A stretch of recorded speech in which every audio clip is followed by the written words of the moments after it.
step to be not only a creator, but a destroyer, a mad, unreasoning killer.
All right. Let me try and get Uke in here.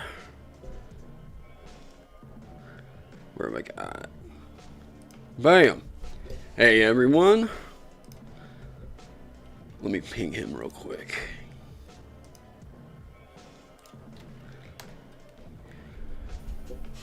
Hello, hello. Hey, there we go.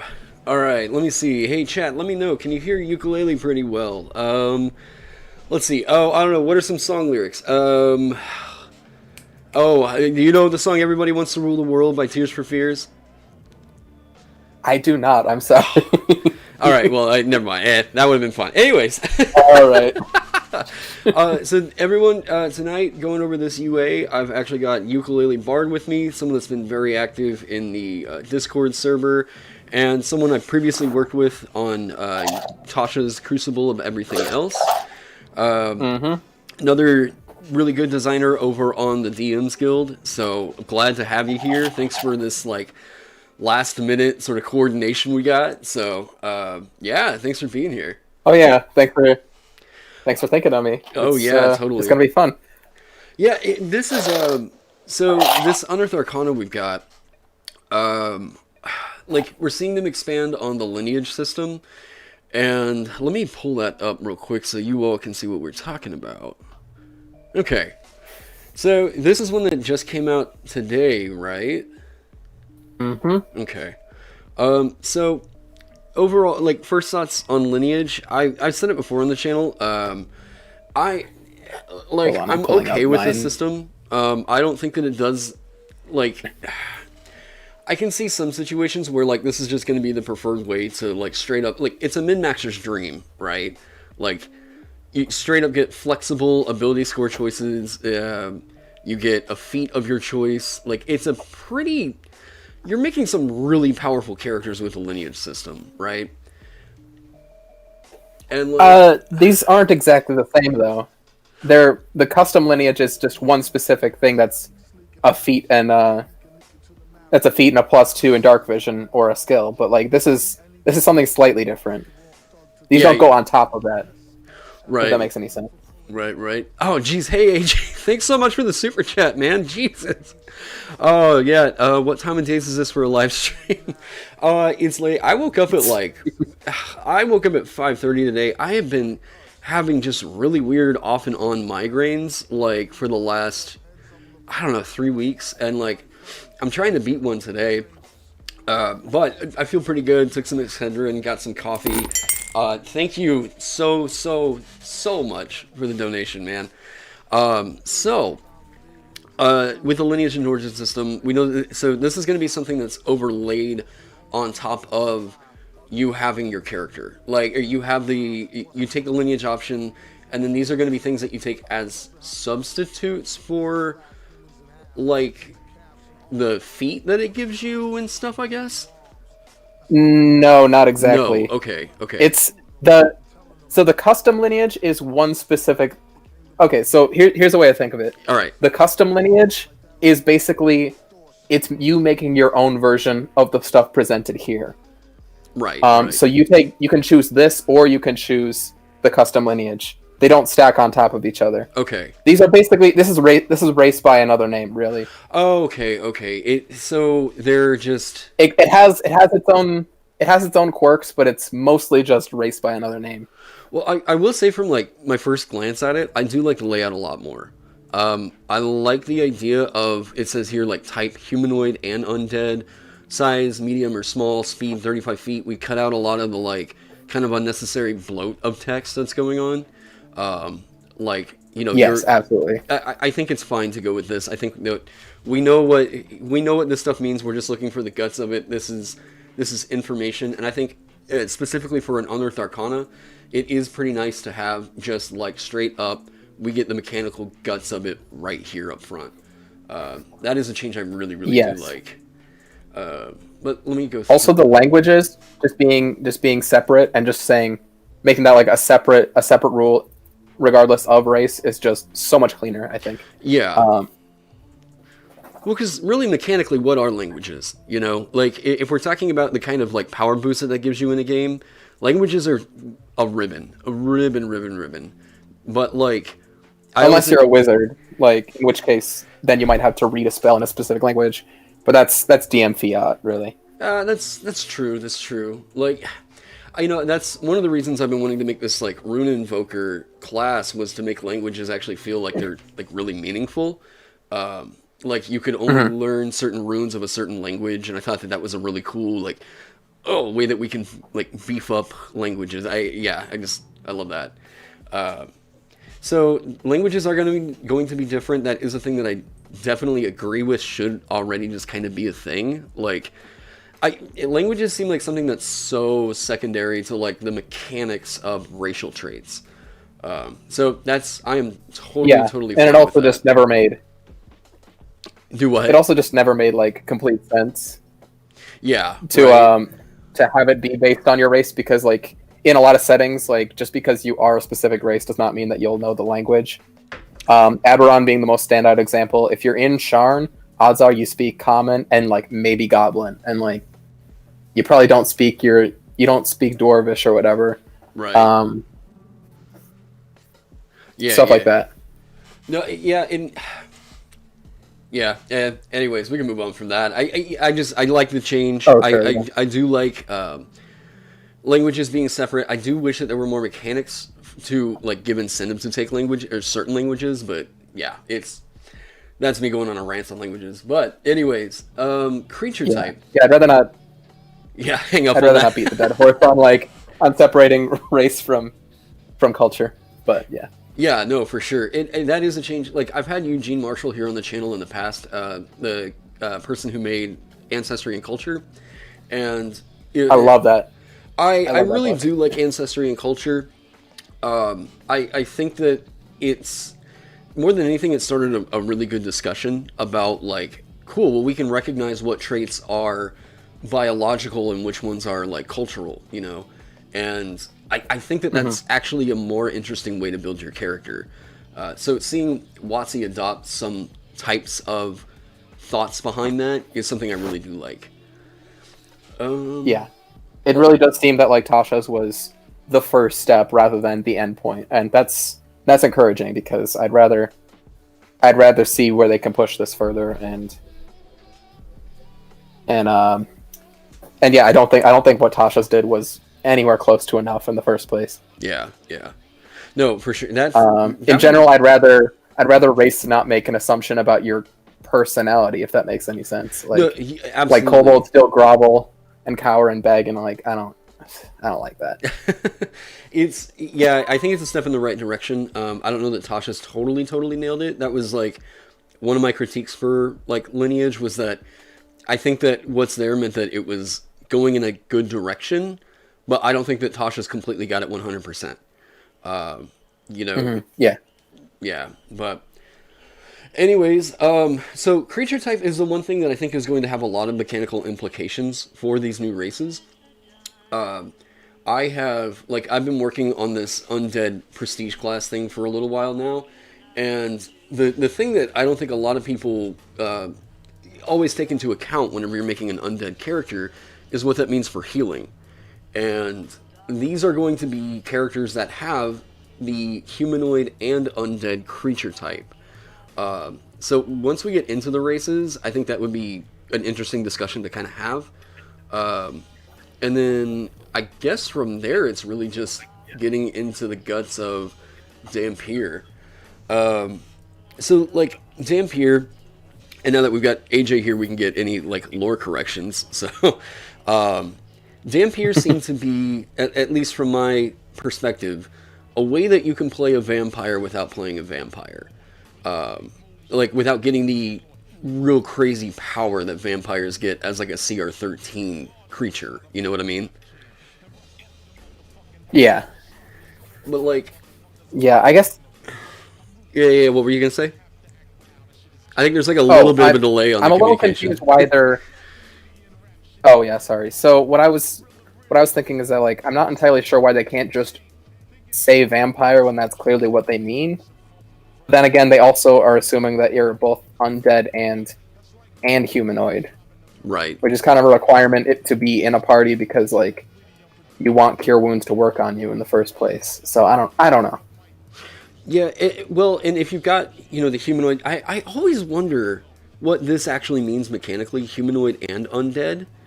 Because, like, if we're looking at a spell like Cure Wounds, and, like, it says this spell doesn't work on undead, if you've got both creature types, does that override that stipulation?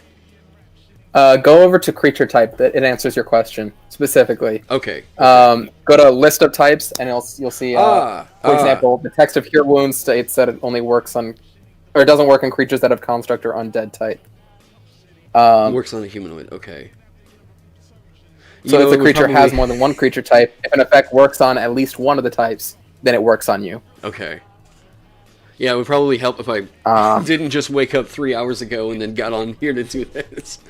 Yeah. So suppose they made like a revamped version of the Tiefling that counted as a fiend and a humanoid. You'd be affected by Cure Wounds still, but you'd be susceptible to the extra damage of a Divine Smite. Okay, so you get basically it overrides a lot of the restrictions, but you're still subjected to the detriments that come with the race. Yeah, okay. Essentially. Okay. But yeah, you get some benefits and some downsides. But both of those are fairly few and far between. Yeah. I think like if you were humanoid and monstrosity, then you'd be affected by both hold person and hold monster. Stuff like that. But like there's not a lot of things that specifically reference your creature type outside of humanoid. Right. It's usually just those kinds of situations that we look at with like hold person, and if we've thought about, yes, I'm going to make a race that has a different creature type, like Fae. Fae on Satyr looks real good because or was it Fae on? I forget. Is Satyr considered Fae? Satyr is Fae. Okay? Because I think it was Satyr and Centaur both got the Fae creature type, and we I see want to say the Centaur. Do what? Yeah, Centaur's Fae, I think. I want to say the Centaur's Fae. Yeah. Let me catch up with chat just real quick here. I think I saw some people kind of talking about would turn undead affect you? Yes, I would consider that turn undead would, because you do have that creature type, and it is to me the way that I think I'm seeing these rulings, it sounds like if it's meant to be a benefit that would affect other characters in your party, then it would probably work on you as long as you have that humanoid creature type. But the detriments that are there that don't normally affect humanoids, like turn undead, this would be the kind of thing where it looks like, oh, okay, yeah, that would probably affect you. As rules per written, you would be affected by it. Now, what that means on if you're a cleric and you use it, yeah, I don't know what it means to run away from yourself. Do you just blow up with divine radiance? You just become a self-combustible cleric or something?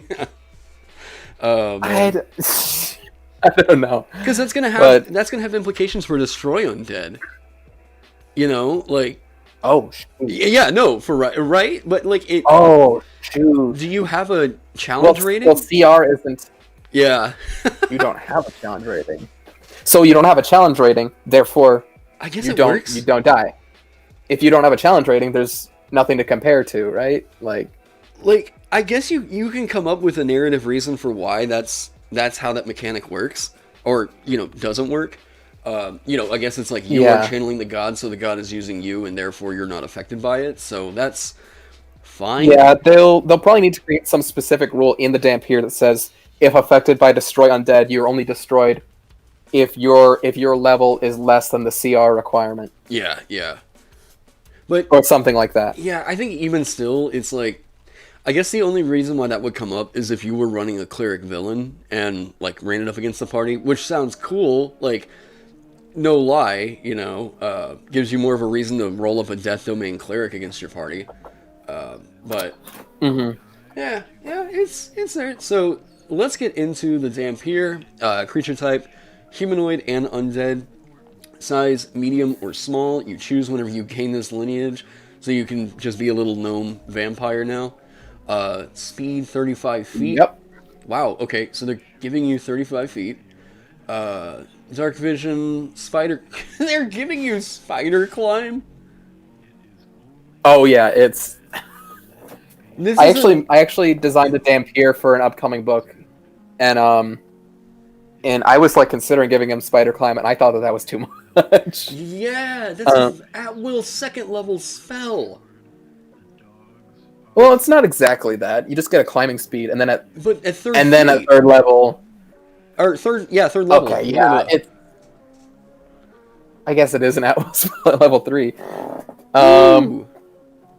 That's. I mean, if we phrase it like that, it sounds real strong. But it is. This is a very, very strong lineage in general. It's a great positioning tool. It's a situational positioning tool, though, I've figured out. Like, at least it's not like with Fly, where it's like, effectively, mechanically, what that means is not only is it like a third level spell, but it's also like, while you're able to fly, you are effectively immune to melee weapon attacks. Like, Fly has some real hard mechanical implications for the game. Spider Climb is like... Yeah. It's situational, right? Like, if you're in an enclosed space, this looks scary good. But if you're outside, you're climbing on trees. You know? Like... Or castle walls. Or castle walls. Yeah. See, my thing is that, like, you have a climbing speed equal to your walking speed, which is more than normal. But you still, I'm pretty sure per raw, you still have to make an athletics check per round. Climbing speed? I'm almost positive that's how it works. Hold on. But I'm pretty sure climbing speed just and then doesn't reduce your like movement speed whenever you use it. Like, because climbing, so you're able to do it faster, but you still have to be able to cling on. Let me double check that. Yeah, double check on that. I'm not. I don't think an inerrant athletics check is a part of. On that. Maybe if you don't have a climbing speed, that's the case. Because otherwise, I would think that Spider Climb is just kind of a blah spell. Also, if not wearing a cape, the character counts as naked. Let me see here. Anyone have any... We had a few questions that came up. Spider Climb is thematically on point, but only if the race also has dramatic hiss. I think it is a weak second level spell, Emil, but it's weak in the sense of it's situational, but in those situations, it can be remarkably good.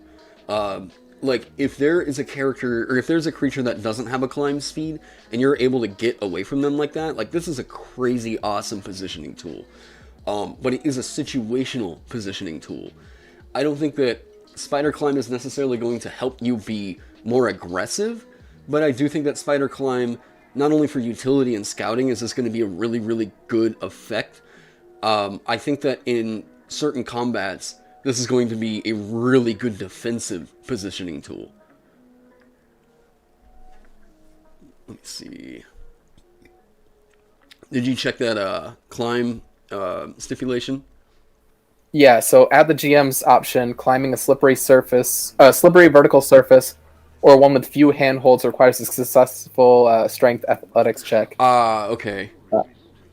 So it makes no stipulation on whether or not you ignore that if you have a climbing speed. So that just means you do it faster, it seems. Well, and what I would say is to that, if you don't allow Spider Climb to override that, then Spider Climb becomes a very, very weak spell. Like, you know, you can move up, down, and across vertical surfaces and upside down along ceilings while leaving your hands free. What? Like, that's insane. I mean, like, in that kind of a situation, I would say that as a DM, if you're not giving that to Spider Climb, yeah, it would have to be... That's a good effect. I don't want to get super hung up on that, but this is seriously good. I think that Spider Climb is a great defensive positioning tool, and I think I can kind of leave it at that. It could be thought of, I'll say that much, you could technically think of this as an at-will second level spell, in which case that sounds insanely good. Yeah, but in a world where we have creatures that are player options that have a fly speed that is equivalent to a concentrationless 3rd level spell. Yeah. I think we're okay for the most part with giving them Spider Climb. I think this is something that overall can work in a vacuum. Yeah. I don't think they get enough to justify cutting it, if that makes any sense. Right. I think overall they're no more egregious I've seen than like Yuan-Ti or Satyr or Warforged even at this point. Vampiric Bite though. So the thing, like, as designers, the thing that you always have to keep in mind, and I haven't read through this feature yet, but I will say the thing that we are usually trying to keep in mind whenever we want to make a healer or self-heal sort of an effect that is able to potentially be used at will, we have to weigh that against what that does to the power of short rests and long rests. Like, is it just making hit die a completely like useless mechanic at this point? Does it make spells like Cure Wounds like just weaker because these aren't a thing anymore? So like you have to word effects that allow you to heal somewhat at will very carefully. So that's my thought. I'm just saying that before I start like reading this super hardcore. That's what I'm kind of keeping in mind for any sort of a like healing effect that's put into here. So vampire. I get the feeling you're gonna hate this regardless. You think? But not for the reason that you were saying before. Okay. I think you'll know when you get to it. Okay. So, Vampiric Bite. Your Fang Bite is a natural weapon which counts as a simple melee weapon with which you are proficient. Okay, so I'm just going to highlight that because it does have implications. Well, and Smite Bite. Yeah, that's a thing. You know what? Let me download this real quick. Because I think... Okay.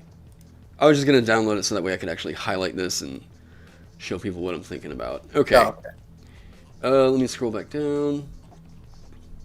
Okay. You're thinking of how it doesn't say natural weapon? Well, it doesn't say natural weapon, but also... I just or know it counts as a... Simple melee weapon has mechanical counts as implications. a simple melee weapon. So that's what I'm definitely thinking about. Yeah. What does this say about you being able to use it as a monk weapon? There's that new like key infused weapon thing that you can do as a monk with Tasha's. So like you could infuse your teeth now with key apparently, which it's that doesn't really do anything for you though. It gives you that like thing a plus mostly one. It changes the dice, the damage of it. Is it all that much better than just straight up monk weapon? Do what? It counts as your monk weapon then. Yeah. I guess, yeah. So shoot, I didn't think of that. It does more damage. It can get improvements through like what is it? Whatever the key infused weapon is, like it counts as a magical weapon, etc., etc.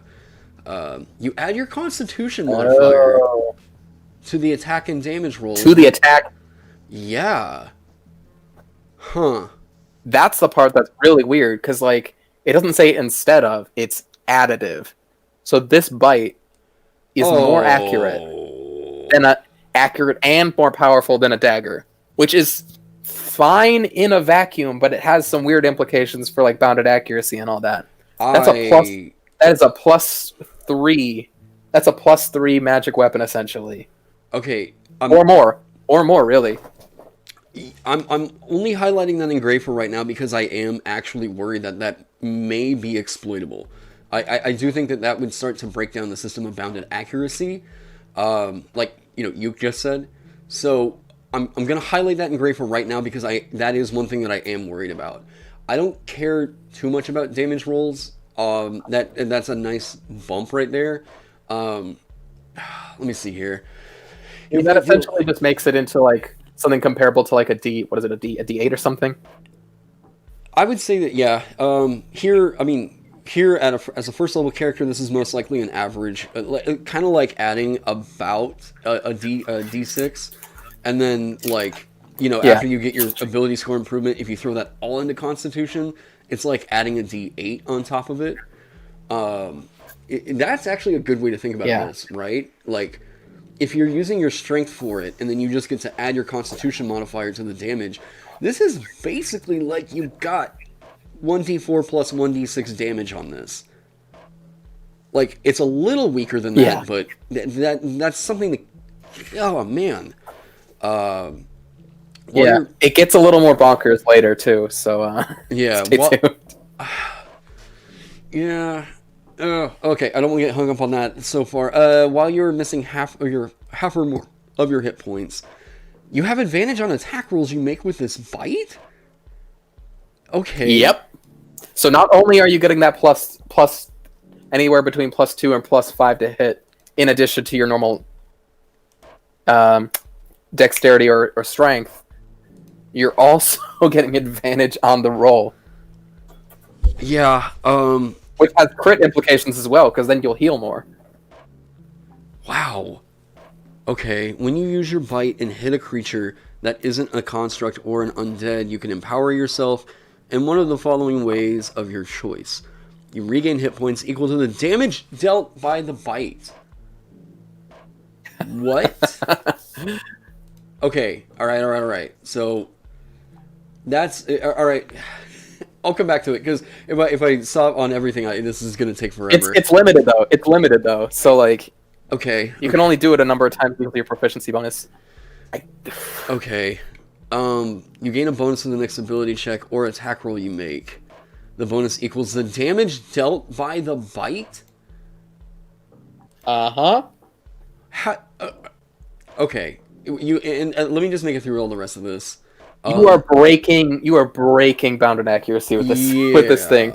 So your +3. This is the equivalent of like a +3 dagger at level 1, and then you're adding what's essentially the damage is close to what? I don't know, 7 on average. I don't know offhand. Average. So okay, if we talk about an average first level character, let's say that they invested heavily into their constitution, this is going to be at least and let's say they use strength, and then for some reason they have maybe a +2 to that, right? So, a weapon attack deals +5 at the minimum. Yeah, 1d4 +5 usually. +5 at the minimum. So 2.5 is the average roll. So we're talking about 7.5 damage that this is usually coming out and doing. Now. Yep, and you add that to the attack roll. Yeah, okay, so if you have advantage on the attack roll, we can consider that to be about a +4.5 on average bonus to the roll. And then, okay, so that stuff is all the stuff basically from the first paragraph and the second paragraph and below is all stuff that's like a thing that you have a limited number of uses of. However, everything in that first paragraph is just how the Fang Bite always works. So, okay. You can empower yourself with this bite a number of times equal to your proficiency bonus, and you regain all expended uses when you finish a long rest. The reason I don't mind proficiency bonus scaling in your race is because that feels really right for that.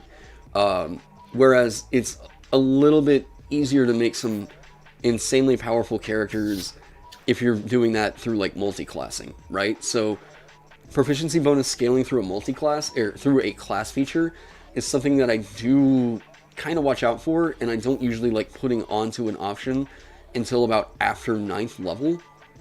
But I don't know, what do you think about that? I think I'm fine with it, especially on a race, but I'm more in the school of thought that like I think it's perfectly fine for some class options. Honestly, I think my biggest concern with this as well, with the empowered bite, is that this works with Hunter's Mark, doesn't it?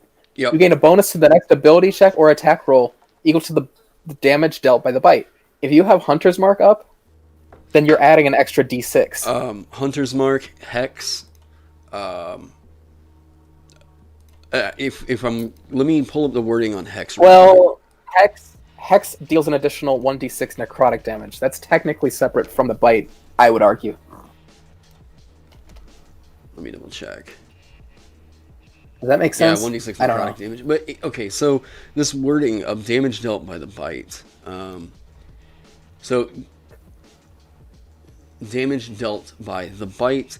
And then if I look at the wording on Hex, you deal an extra. Okay, so yeah, that's not. It doesn't say the attack deals an extra 1d6 necrotic damage. It says you deal an extra. Okay, so it doesn't work with Hex. At least that's my. Does it work with Hunter's Mark? Does it work with Favored Foe? This has to work with Favored Foe. You deal an extra 1d6 damage to the target whenever you hit it with I'm almost positive attack. it does.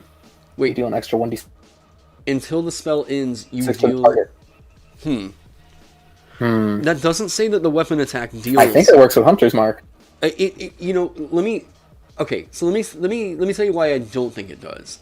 Until the spell ends, you deal an extra 1d6 damage to the target, instead of the attack deals an extra 1d6 damage. You know what I mean? Good catch. Okay. I think Let me check what Favored Foe says. I'm almost positive it uses the language from Hunter's Mark for that. Let me just double check before I put my foot in my mouth. Okay, so that quells some of my concerns. So it doesn't work with I think Favored Foe? Is that right? Okay, then. So in that case, I think. Hold on. And then I'm also thinking about clerics like Divine Strike stuff. Oh, true.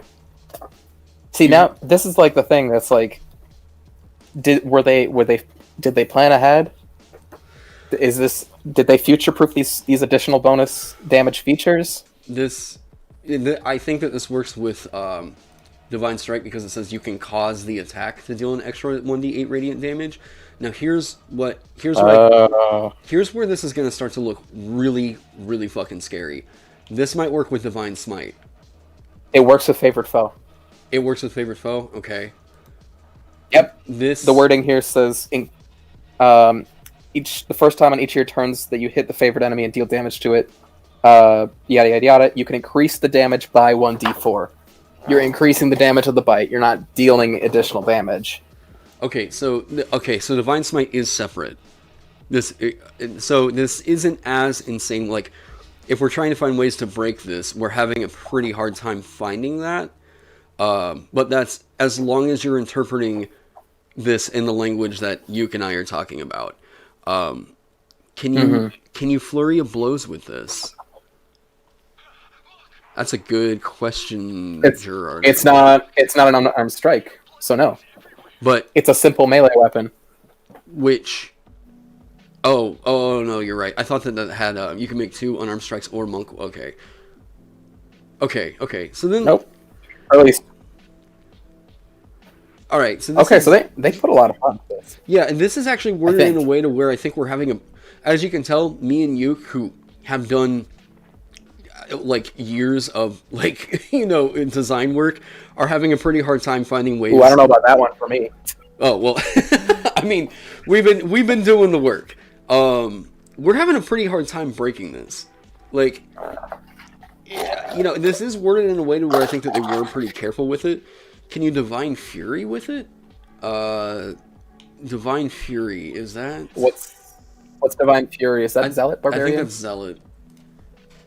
Divine Fury. When you're raging, the first creature you hit on each of your turns with an attack takes extra damage, equal to 1d6 plus half your Barbarian level. I don't think... Because that's not the... I think it has to have a very specific kind of wording for this, where it says the attack deals an extra XXX kind of thing. But this is saying whenever you hit it with an attack, it takes extra damage. So this sounds like it is secondary damage to the attack, not enchanting the attack itself. Does that sound right? That sounds right, I think. I think that's how it would have to work. Can you do Crimson Light with it? I don't know. I don't play Blood Hunters. Yeah, no, I don't either. But I know that enough people do now to where I'm like, I guess I should probably cover that, and it feels like it's going to fit super well with this kind of a character concept.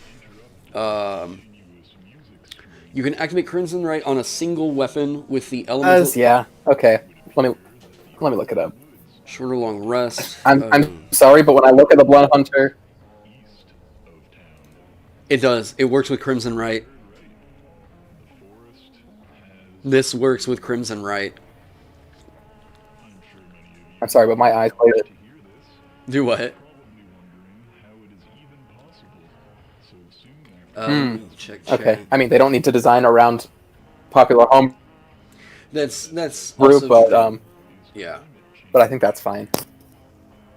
You know, the thing I was thinking about this is like, you know, they presented like Origin and Lineage as an optional rule, yet it seems to be that they are designing options for it, like moving forward. That in that kind of situation, I'm looking at it as like, you know, if it's an optional rule, but like you're releasing UA for it, I kind of wonder if Wizards of the Coast isn't just like doing the. It feels like they're just making supplements like any other homebrewer would. You know what I mean? Okay, I see what you mean. Like if they're just giving you. I don't have an issue with it. Sorry, I think the communication like has about like a 5-second delay or something. Yeah, there's a bit of a delay. Sorry. Oh, so my train of thought is that like, one, yeah, they're optional rules, but like the optional rules are specifically to alter the way race works. Mm-hmm. You can play D&D 5e just fine using all like the old race rules, and you can play D&D if you really don't like the new race rules. Right. Then like these are no different from like the Warforged having flexible ASIs. You know? Yeah. Like I think it's that kind of thing where like whenever you bloat down your game with so many optional rules, literally anything can be busted. That's where like you're kind of encouraging your players to optimize in a way. Because then they've got this huge tome of like all these optional rules to look through, and like they just sort of feel like if they're not like, I don't know, how do I put it? It seems like whenever there's more options, it sort of like pushes players in a way to crunch a bit harder, or like if they know that all these options are available, which like, it's an interesting like kind of philosophy of it where like I love giving my players all these options to make their characters, but like I've definitely had those situations come up where I let a player do that and then I saw it objectively break the game and I was like, need to reel that back a little bit. Like, I allowed I allowed a player to play an awakened Toothclaw Raptor as a pugilist, and I didn't realize that it did like 2d6 damage with its claws. This is like a year after I started like really hardcore DMing, and it was thanks to like the homebrew of the pugilist stacked on top of this thing that was already kind of supplementary that did 2d6 with its claws. He was out there dealing like super ragey barbarian damage at like, first level, and I was like, yeah, I need to reel that back a little bit. Like, I can see how that gets to be a little optimancery, I'll say. Let's see here.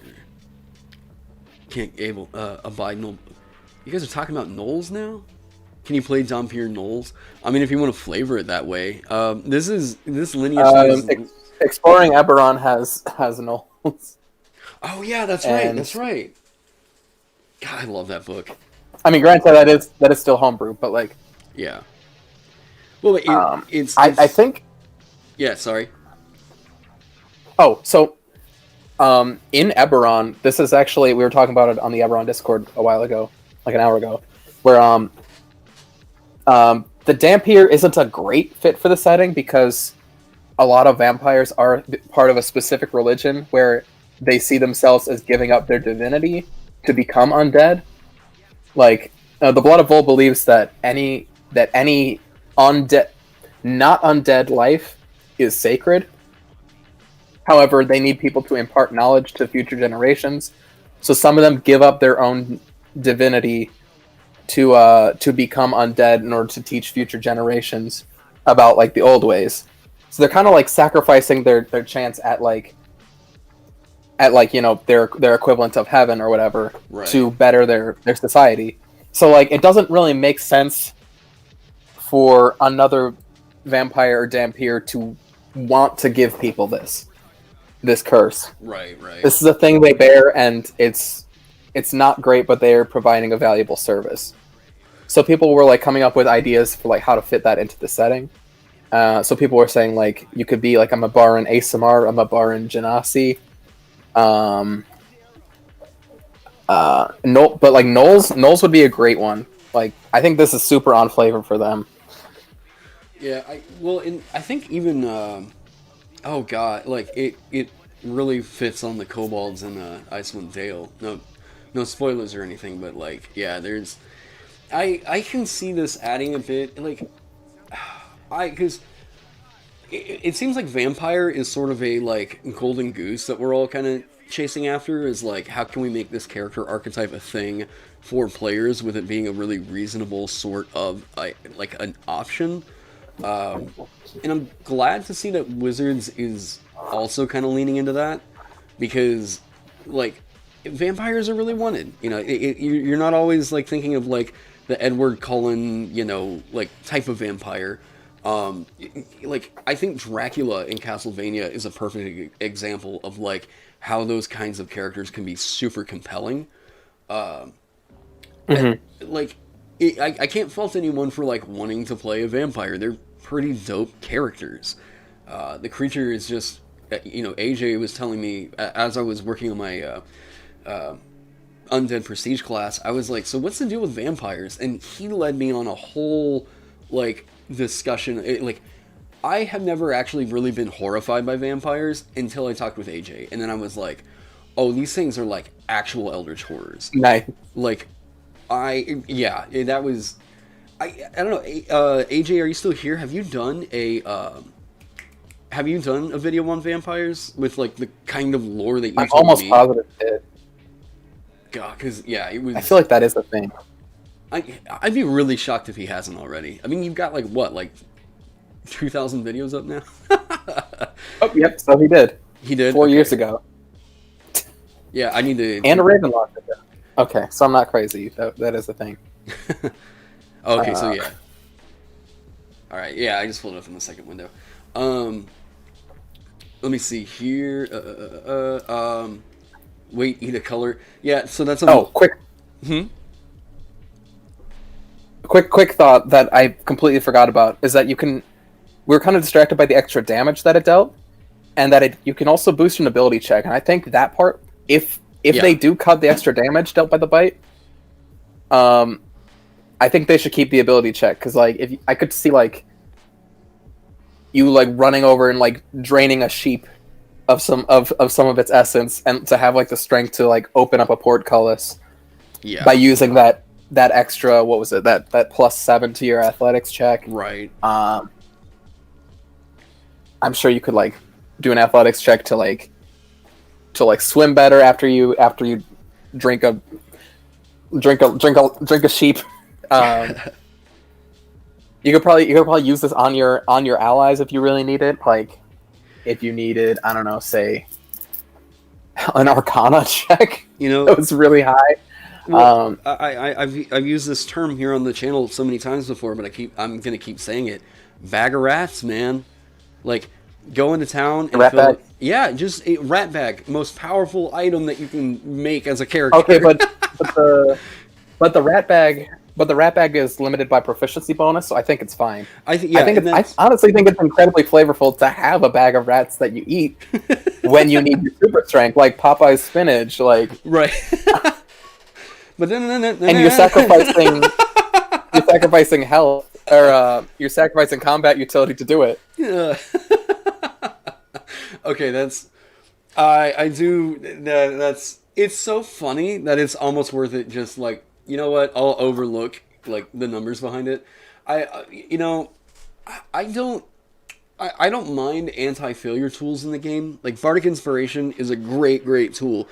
This is like, it's weaker than Bardic Inspiration. You have less uses of it. It is tied into some other conditions other than just, as a bonus action, someone gets plus 3.5 to a roll, scales up to like 6.5, whatever.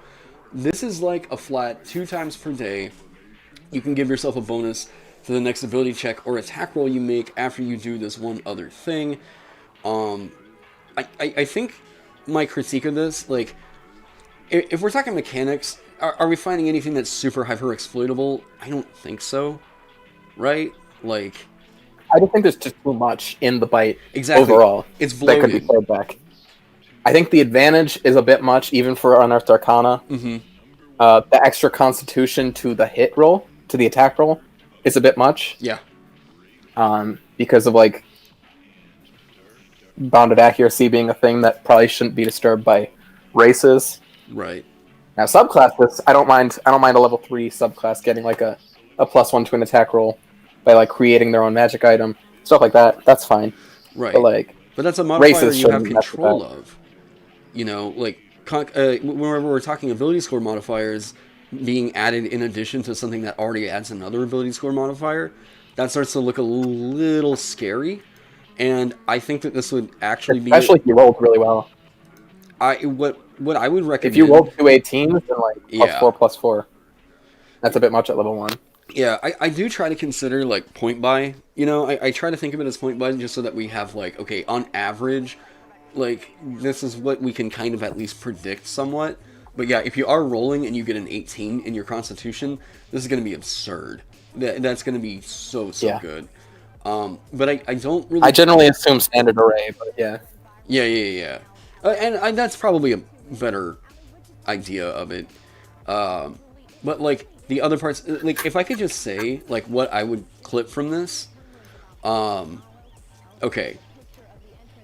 Just my opinion, what I think would make this actually a stronger feature from, like, an artistic kind of, like, subjective perspective is I would clip out that second sentence, you add your constitution modifier. I just don't think that that's necessary. I think it's adding a lot to this that just doesn't need to be there. You're hitting with basically what's effectively a magic weapon kind of bonus at that point. While you're missing half or more of your hit points, you have advantage on attack rolls you make with this bite. I think you can clip that, and it's going to be just fine. What I do, okay, so I know that we're sitting on this one for a hot minute, but I just thought about this, and I think that this might actually be an argument for the Constitution modifier, is that this is never going to be able to be improved as, like, a magic item. So it can never really gain the +1, +2, +3, and that might be a way that they're overcoming that. I guess. I'd rather just give... Yeah. I'd rather have it just improve at level 5 Yeah. and level 11. I agree with you 100%. 100%. If it did that... But they generally don't do that. Right. But I think there's enough room for, like, different mechanics, and I think this is the kind of situation right here where, like, I don't think it's okay for a character to have a +2 or +3 magic item here at first level, because that's how I'm kind of looking at this. Mm-hmm. So, yeah. I would say clip that. Like, yeah, I'd say clip that, and then if you must, add a +1, make it a +1 at level 5 and a +2 at level 11, and I think that's fine. And the other thing that I'm also kind of thinking about this in comparison to, like, Lizard Folk. Like, Lizard Folk gets that hungry bite, like, what is it, once, and then they can't do it again until a short rest. And this is just objectively better mechanically, and, like, yeah, I would... I mean, Lizard Folk get a lot anyway, so I don't think that the Dampire's eating their lunch much. Well, because they have unarmored defense. I would argue that's better than Spider Climb. No, oh yeah, no, for sure. It's going to be way more applicable in way more situations. I completely agree with that. That is a Warlock invocation. Yeah. That is a Draconic Sorcerer's main bread and butter first level feature. Right. Like, that's not nothing. I don't know. Yeah. I definitely... Okay, so where I currently sit with this, let me mark these up in my color coding system. So, and I will say that Vampiric Bite. Oh, also the Dark Vision. The Dark Vision Yeah. doesn't have a line about distinguishing color. Wait, what? So it's just Dark Vision Plus. Oh, okay. You can see. Yep. Yeah, but I mean, how often does that really come up? I don't know, but it is power creep version is of Dark powerful. Vision. I don't know if that matters. I'm It's- only marking Vampiric Bite in It gray. barely matters, but it is better. Yeah. I'm only marking Vampiric Bite in gray because I think that it's just way too bloated. I don't think that this is doing something that I think is very mechanically absolutely like out of the realms of like, you know, what we've seen on character options in the past. But I think that this is just way too bloated, and to me, whenever something is bloated and it has this many mechanics tied into it, I think it's very easy to find ways in which you could potentially exploit it. If you allow for, I would say for Dampier, if you're allowing for Blood Hunter at your table, you should probably change the way that right works to the wordage of either Hex or like Hunter's Mark. Otherwise, Vampiric Bite is going to be out of control. But yeah. And I don't know, any other thoughts on Dampier? I think we should probably move on. Yeah. I'm kind of in the same... Yeah, that's all I got. Okay. I'm all Dampiered out, to be honest. Yeah. I think I got nothing else to say on it. we beat it to death, I guess. I don't know. Let me scroll... Yeah. Let me check chat real quick. I didn't see any other like big questions. Ixacolatl keeps coming up in my chat. No, I haven't actually looked that super hard into those. I need to. They look like an actually pretty interesting character option. Okay, I think... Yes, the Marceline reference. I love... I mean, come on now. She's like... She has entered into the like lexicon of just most popular vampires of all time now. I think if there wasn't like a Drain the Color Red reference here, it would have been... Yes. We stand a bisexual icon. Yeah. And all that. She is one of my favorite characters in any cartoon whatsoever. I absolutely love Marceline. I actually went as Marshall Lee for She's pretty Halloween cool. like 3 years ago.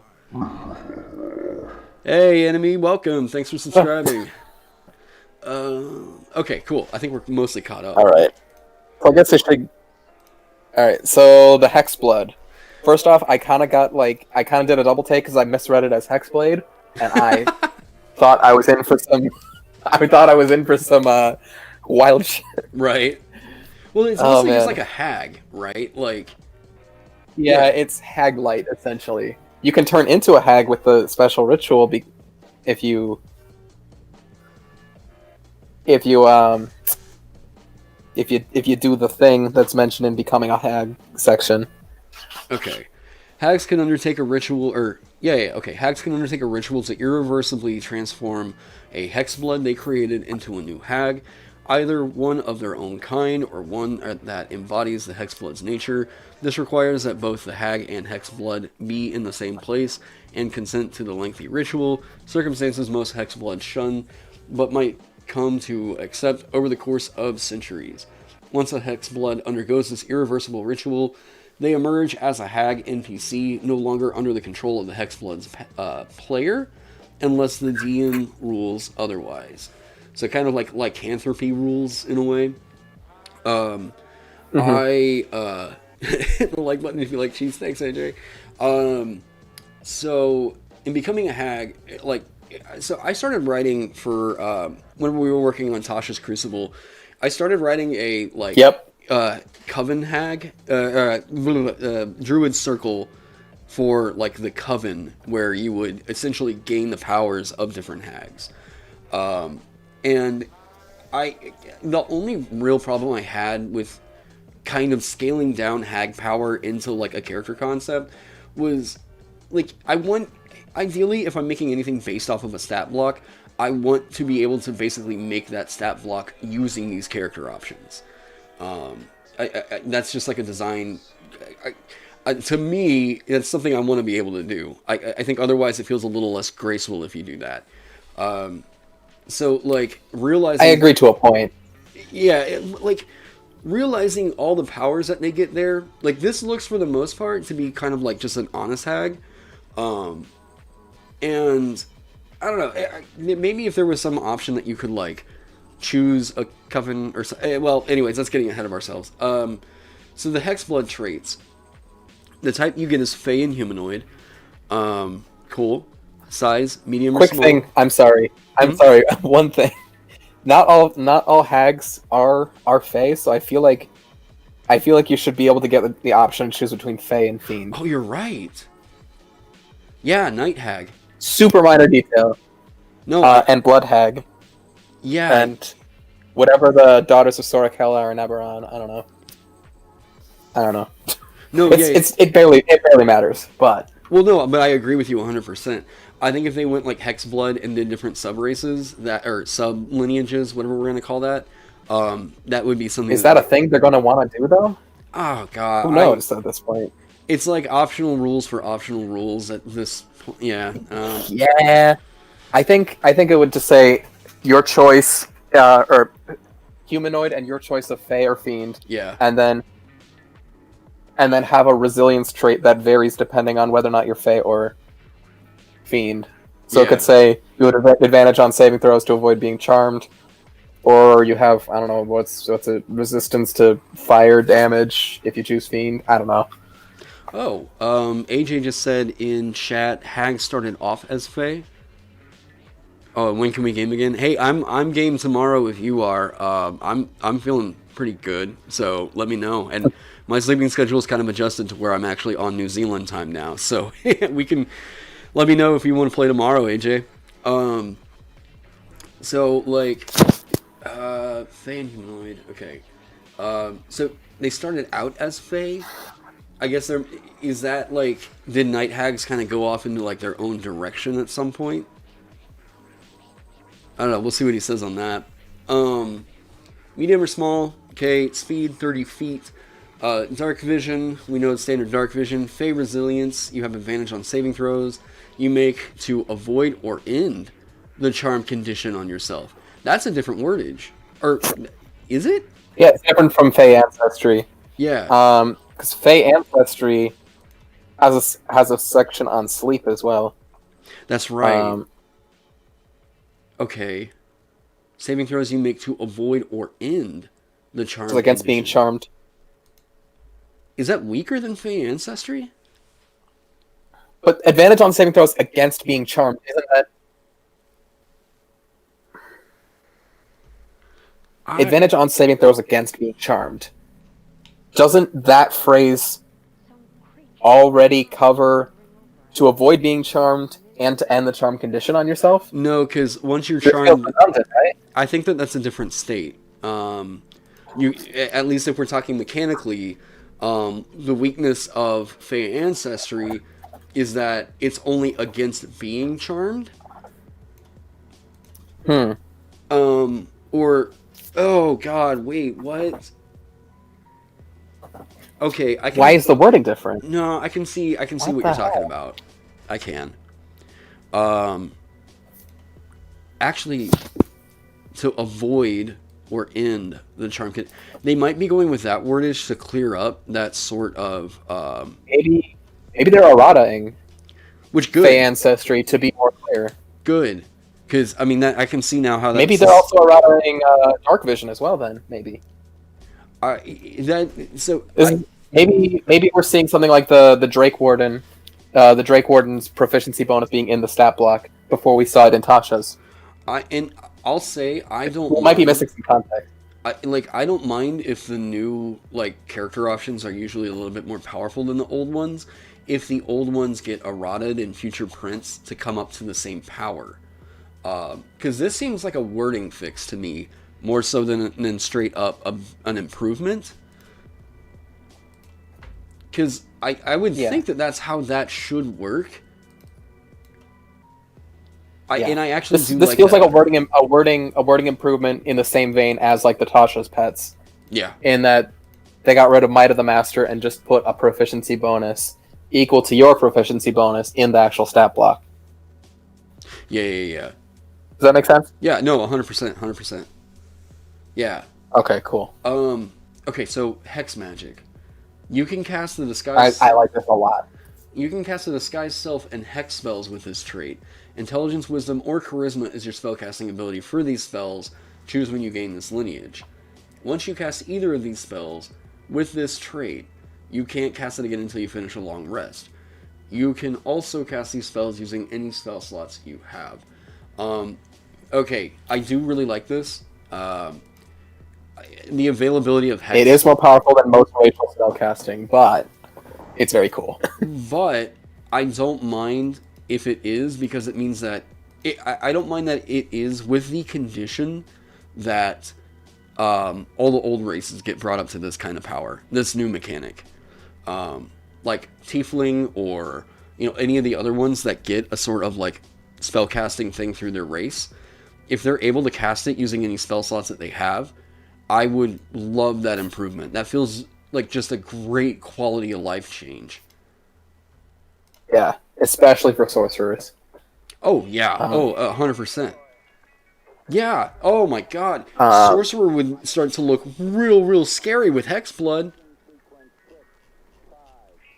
I mean, Fey what's it called? Fey Touched from Tasha's is actually a really attractive option, because they straight up, you get 2 free castings of each of your respective spell, and they get added to your list that you can cast with normal spell slots. Yeah. Which is killer on a sorcerer, because that is 2 more than they would be getting at that. Yeah, because this... Yeah, you cast the Hellish Rebuke as a 2nd level spell, and this, like, Charisma is your spellcasting ability for these spells. Just, oh man, if anything, so that like my player doesn't have to track 2 separate spell save DCs and attack rolls or anything like that, just let it be flexible. Yeah, it's just cleaner. There's no cleaner. problem. I have zero issue with any race just getting you choose your spellcasting ability for these spells from Charisma, Intelligence, or Wisdom. I love it. Yeah, I don't mind either. So I do like that. Hex is a very powerful spell.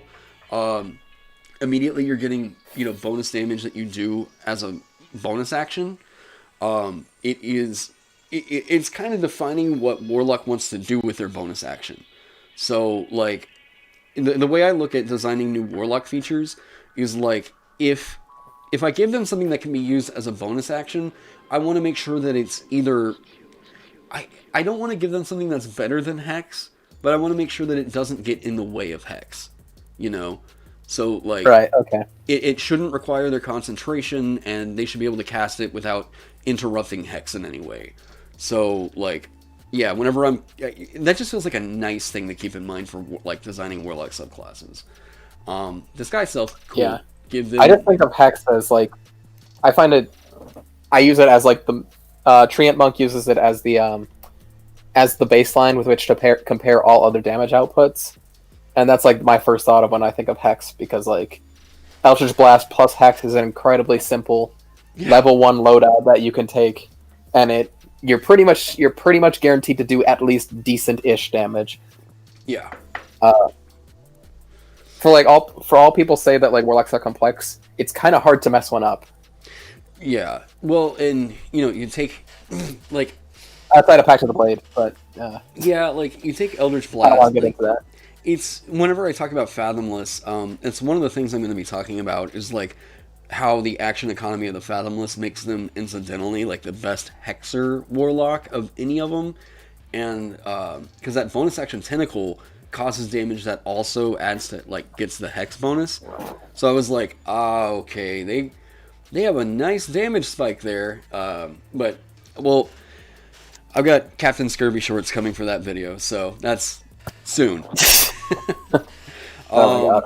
But yeah, Hex Magic, both good spells. I think that's purple. And I do like this. Yeah. I just think... Can't go wrong with Disguise Self. Do what? Although you can't go wrong with Disguise Self, even though you might be eating the changeling's lunch a little bit, but it's not that huge of a deal. Especially because they can do it at will. Yeah. Oh, that's right. That's right. Yeah, Fearbolt gets. Well, no, they get limited uses of it, I think. Oh, anyways. Okay. Yeah. So magic token. Oh, also the changeling in a Pathfinder is basically the Hex Blood, by the way. Oh, huh. That's cool. It's actually closer Also, to like. Huh? This is also just generally like a little bit more in line with like normal folklore's Yeah. conception of changeling. The Irish folklore or Celtic folklore like changeling. Yeah. Which I love. Yeah. I love. Rather than the She-Ra looking one. Right. Double Trouble looking one. The changeling is just so 80s. I love it. Yes, absolutely. So, magic token. As an action. Okay, so as an action, you can let me highlight that. You can harmlessly pull out one of your own nails, a tooth, or a lock of hair. This token is imbued with magic until you finish a long rest. While the token is imbued in this way, you can use an action to send a telepathic message to a creature holding or carrying the token. As long as you are on the same plane of existence and are within 10 miles of it, the message can contain up to 25 words. In addition, while you are... Walkie-talkie tooth. Do what? A walkie-talkie tooth. Oh yeah, this is so, like, gnarly and gross, and I love it. In addition, while you're within 10 miles of the token, you can use an action to enter a trance for 1 minute, during which you can see and hear from the token as if you were located where it is. While you're using your senses at the token's location, you are blinded and deafened in regard to your own surroundings. Afterward, the token is harmlessly destroyed. Once you create a token using this feature, you can't do so again until you finish a long rest, at which point the missing part regrows. I love this gross, nasty feature. This is... I think it's very funny. This is the definition of, like, what I think is a very... this is a very, very good interaction and exploration feature. Ignoring all the like grim implications that come with it. This is how you write a feature where it is like, is this going to do a lot for you in combat? No. Like, when are you really ever going to do as an action? Like, that's super situational that you're ever going to use this in combat. But I think you're going to use this I mean, you can use it as a walkie-talkie to coordinate before combat, though. Sure. You bust the door in from the north side. I'll be here to keep the guards distracted while you go do your whatever. It's got like some really good like heist style combat implications. But yeah, for the most part, it's mostly just a role play tool. But it's good. I love that. I one of my weaknesses I find that like whenever I'm writing features is like, writing a combat mechanic is easy, right? You want it to do damage, it needs to inflict a condition, or, like, give you a positioning tool, maybe up your own stats. But, like, whenever you're writing, like, roleplay heavy, like, exploration or interaction features, that's where I think the art of it kind of shines. And, like, coming up with a feature that you can use that way that doesn't interfere with a lot of the combat, like, mechanics can be a little difficult. Mm-hmm. And whenever it's done and done very well, I instantly just... I'm like, alright, I feel like I need to show this to my players and have someone take it. Like, that... I love that idea. Yeah. This is roleplay inspiration, and I really love Magic Token. This is really good. Yeah. I mean, I didn't really think much of it until you started, like, singing its praises, but, like, it's very thematic, and I like it a lot. Oh, yeah. Also, it helps assist in one of my favorite tropes ever, where, like, suppose, like, in a story, like, the heroes are getting destroyed by the antagonists or whatever, and then, like, the villains got what they need, what they came for. Usually they'll, like, kidnap, like, a specific person that has some significance or whatever, and then, like, one of the heroes will, like, quickly place, like, a tracking beacon on one of the big villains as they're leaving, so they'll get to do it's okay, we know where they're at, we can make this right sort of thing. It's a very, very specific trope, but I'm a big sucker for it. No, I love that, though. This is making, like, how smart you're going to feel if you're playing this Hex Blood, and you pull out one of your teeth, and use your action simply to put it on the enemy somewhere. Like, Yeah, sleight of hand check. That's I love that idea. Put it in their pocket in the middle of combat. Or like, oh shoot, Arcane Trickster, Mage Hand Legerdemain, sleight of hand it into their pocket. Oh man, no, you're right. Oh, that's so good. Oh, that's so Yeah, so you just like good. Okay, so you're stealthing your way, looking at the big bad's plans, and you want to see, and he's like gonna go into his like secret evil lair or whatever the hell, and you need to listen in on their plan, and you can't follow anymore. You just sneak a tooth in there, and now you can hear him. Just sneak a tooth in there. Oh my god. Okay, I have If said it's a big monster, you can cast Mending on the tooth, and in theory affix it to them while they're moving. oh. So like if you like need to track a dinosaur, like I'm sure that's an option maybe. Oh man, Wait, does it have to be your this tooth? is good. Like, You can harmless fault one of your nails a tooth. yeah, a one tooth. of your nails. One of your nails a tooth or lock of hair. I think it should just say there, one of your nails, your teeth, or one of your locks of hair, because that wording could be interpreted to be anything's tooth. I mean, yes, but only a very specific brand of person is going to ask for that anyway. I mean, I don't know. Yeah, Yes, they probably should be a little more careful with that wording, but oh, that's too funny. Okay, so you could pull out their tooth and make it a dragon. no, that's what I'm thinking, right? Just oh man. Oh my god. So yeah, and I mean, you That's bring in wild. Arcane Trickster. That is like, I love this subclass so much. I've had people constantly asking me about like, why do you rate Arcane Trickster so high? Because this is the ultimate shenanigan class.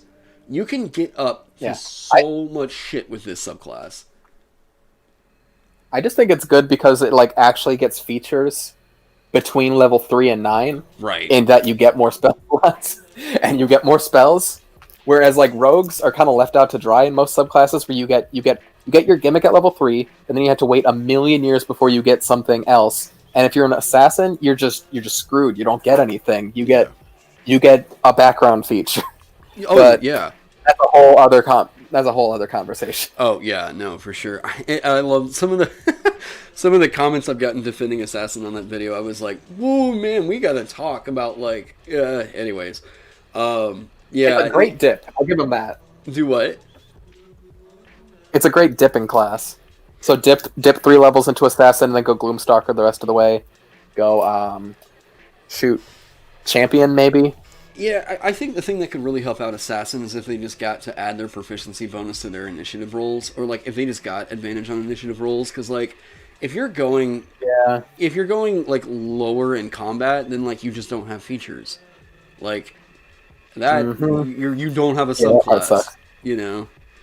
But anyways, there are ways to boost it, but still, yeah, I think that there are. Man, even if they just got but it should be more self-sufficient. You know, okay, yeah, that's leading me on a tangent in how I would like try and help fix Rogue, or fix Assassin in particular. But Hex Blood, everything that they're getting looks strong. I really think that Hex Blood is probably one of my favorite things I've seen in this. One more thing about Rogue before we move on. Sure. I have an Artificer Rogue that's surely going to be published sometime in the next 6 months. I'm waiting on an editor for a big project, and hopefully it'll come out sometime this decade. And it just gets the Artificer spell list and some like infusion options, and it's really cool. I think hopefully people get to see it someday. Oh, that'd be fun to check out.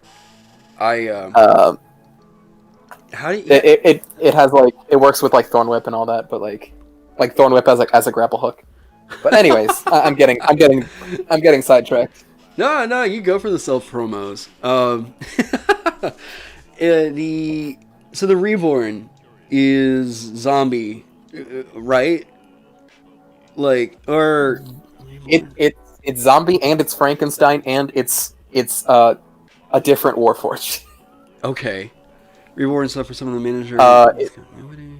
It's also the revived rogue in Okay. race form. Okay. Which It does a lot of different things. I thought the revived rogue was just such a weird narrative subclass idea. The pseudo Eldritch Blast was, I don't like it. I don't like it. So let's yeah. Here we have the language happening with the type. Let me catch up with chat real quick, and then we'll get into that. Oh, AJ, sorry I didn't see you go, man. Thanks for the dono and everything. Appreciate you being here. And all the lore dropping. Introducing you guys to my boy Jordan, and I'm loving the knowledge dropping. Thanks, Evap. I appreciate it. And welcome, Jordan, to the insanity that is way too much math about a silly dice game. Race is perfect for Arcane Trickster. Yeah, disguise self. Oh, yeah. Hex for Hex on a rogue subclass. Oh my god, that's such a... Is that really that great? Like, it's an extra D6, cool. and I appreciate that, but it is cool. cool, but it's also... but, like, Hex is, like, a lot more useful on things that have multiple attacks per turn, so, like... Right. I mean, you could dual wield with... So, like, fighter, warlock... You know, actually, you know what I was saying about bonus action on warlock earlier? What? Well, I mean, whenever What I was about like, whenever you're designing yeah. warlock and the bonus action, if it doesn't interfere with Hex, cunning action doesn't interfere with Hex. Oh. So that's actually a really good build idea. Yeah. I like that. I dig that. Let's do the Frankenstein Cyborg race. Okay. Have I seen the Binders class from... Do what? Is Mage Hand is that concentration? No. Okay, cool. Oh man, now you're making me doubt myself here. I am 99% sure it's not. I don't think there's a cantrip. It's not? Yeah, okay, so you can have that out. Yeah. True Strike. Create bonfire. That's right. And resistance. Oh. Yeah, and resistance. And what's that one that gives you resistance to bloodpuss damage, bludgeoning, piercing, slashing damage? Blade Ward. Blade Ward. Yep. And there's also guidance. Okay, so a few other things. I lied. Well, I'm sure there's a few others. Oh yeah. Well, okay. So other things I'm kind of thinking about though, like Rogue can do with their bonus action. Rogue can just wield 2 daggers and make an attack as a bonus action, which benefits from Hex.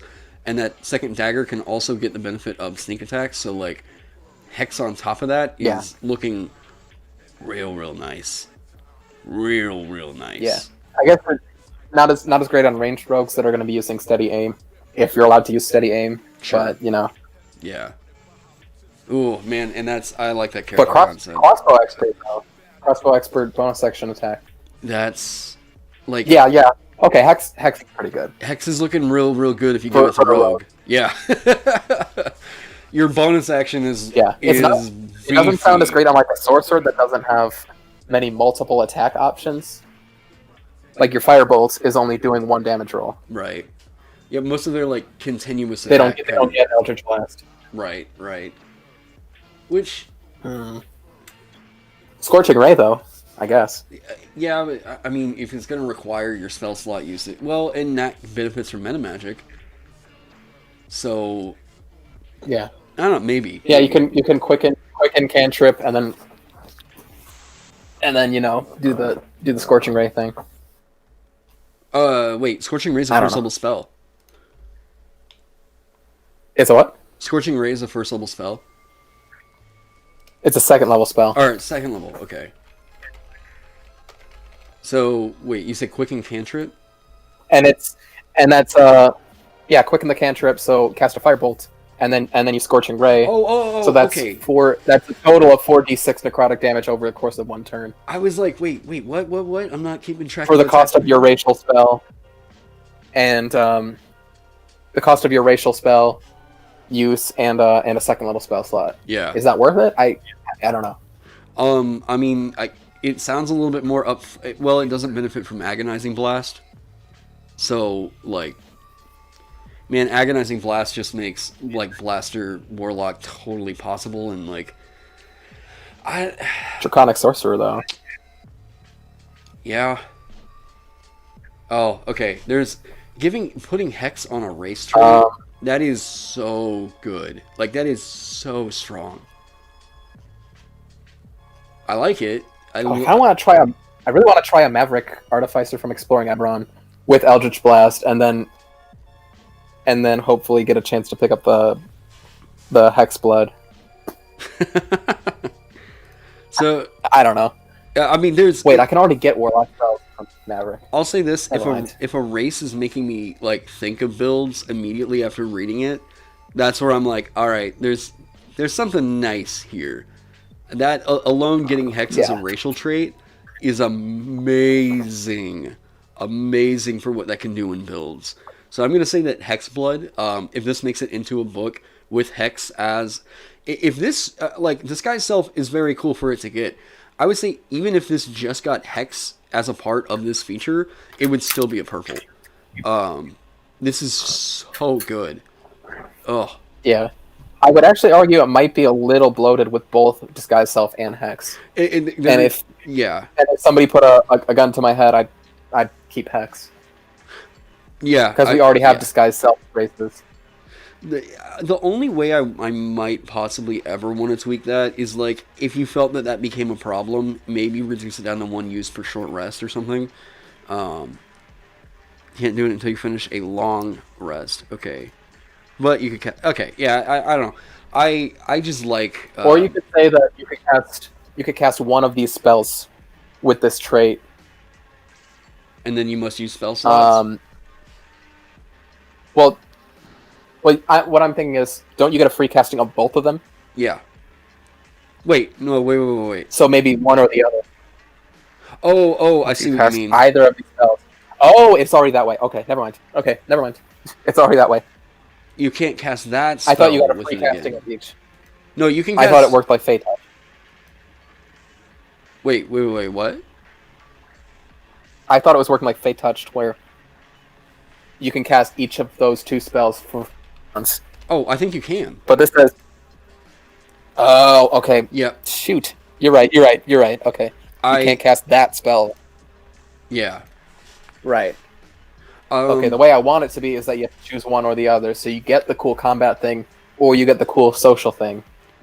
Yeah. You don't get both. Oh, man. This might even be the kind of thing where I look at it and think it might be worth it to pull from the Eberron sort of, like, Dragon Mark thing, where they're just added to your spell list and you can take them. Because... But that kind of screws over marshals that want this. That is true. You can't... At that point, you probably couldn't get it. Well, unless you went straight up Arcane Trickster. But, yeah, you couldn't get it on Rogue, where I think that this would really, really shine. Yeah. Yeah. Okay. So, I will say I am very excited for Hex Blood. I really like this race a lot. Yeah, I like it a lot. As for right now, I would say that I might be most excited to play this out of anything we've seen so far. It feels like there's just so much build versatility happening with this race, and or lineage, and I don't know. Reborn. Yeah, I like it a lot. Yeah. Also, you should probably read the Origins. There's some really cool stuff there. Reborn Origins. You were magically resurrected, but something went wrong. Stitches bind your body's mismatched pieces, and your memories come from multiple different lives. After clawing free from your grave, you realize you have no memories except for a single name. You were a necromancer's undead servant for years. One day your consciousness returned. You awoke in an abandoned laboratory alongside complex designs for clockwork organs. Oh, man. You are a robot. Yeah. You were released after being petrified for generations. Your memories have faded, though, and your body is not what it Dragon Quest was. V. Yeah, right? Dragon Isn't that what it Quest is? V. That is the what's his name? The protagonist's. Yeah, The protagonist was put in stone for like most of his kid's childhood. oh, that's funny. I really like that.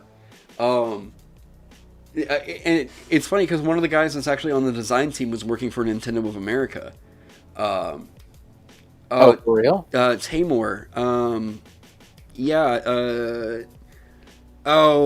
Somebody Google it and post it in chat. Yeah, Tamor was on, who is now on the class design team, was working for Nintendo of America before this. Wow, that's. Yeah. I mean, they are both in Washington. It was bound to happen that's eventually. right. Huh. Okay, your body. I'm pretty sure they're both in Seattle, right? Renton. Which is like basically Seattle light. Like, it's like a 10-minute drive to Seattle from Renton. Your body hosts a possessing spirit that shares its memories and replaces your missing appendages with phantasmal limbs. So, gives you a reason to go. Astral Self Part 2. Yeah, Astral Self. In public, you pass as an unremarkable individual, but you can feel the itchy straw stuffing inside you. Oh, you get to play a Scarecrow. I love that. Okay, yep.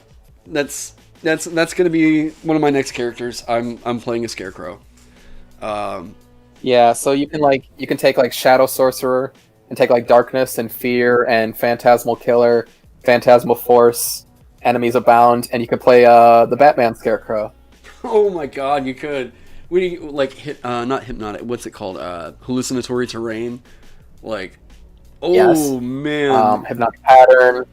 I don't know, Weird, even though it's a bad spell. Well, yeah. Yeah, these origins are super strong. I really like this table a whole lot. I think it's very strong. So you can choose between humanoid and construct or undead. So construct is also very, very fitting for like the Clockwork Soul as well, or maybe like an artificial being for the Aberrant Mind. It sounds like it gives you some reason to think about like going into like Artificer for like customizable prosthetic limbs or something like that. I don't know. Like there's a lot of inspiration there. Is an alternative Warforged as well. So I know some people are unsatisfied with the current Warforged. I'm not one of those people. No. Hopefully, those people that are disappointed with it can hopefully enjoy this one. You know, dude, just use the Warforged lore. The only reason people are disappointed with the current Warforged is because it doesn't add its proficiency bonus to its armor class anymore. And to that, and that was bonkers and needed to die. To that, I say I played that Warforged for 3 years and it was stupid busted. I played a Warforged Forged Domain Cleric that could add its proficiency bonus to its armor class. Dude, I was rolling around with like AC 28.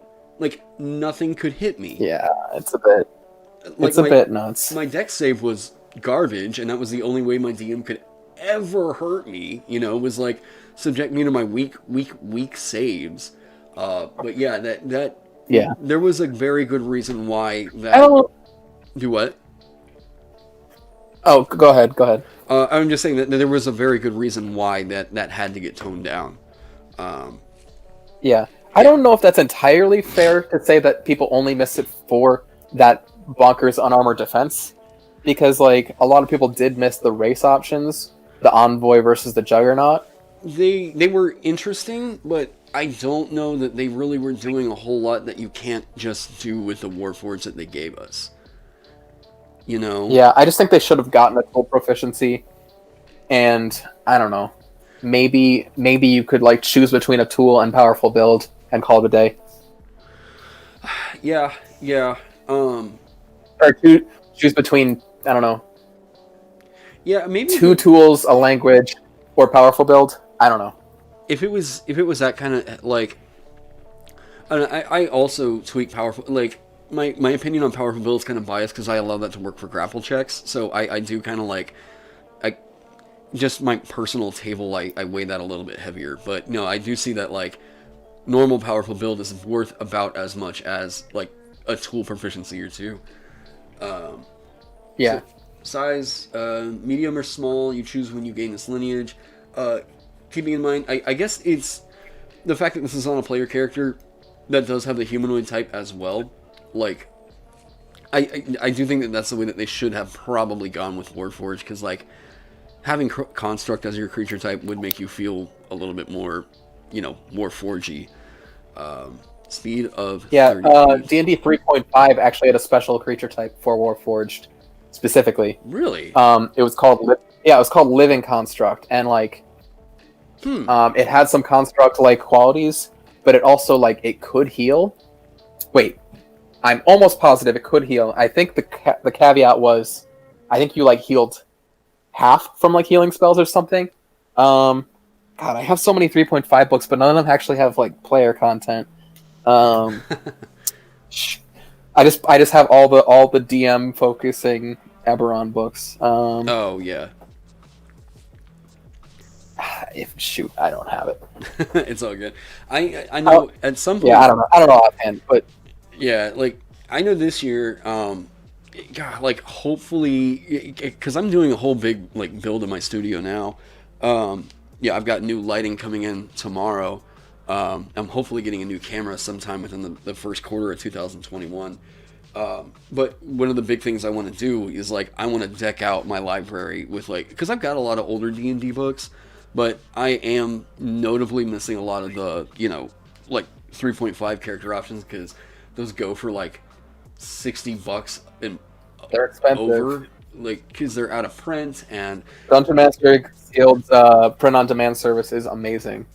Wait, have they done that for 3.5? They have a lot of them, yeah. Wait, really? Hold on, let me see what I have. Yeah, not all of them, but they do have a good portion. No way.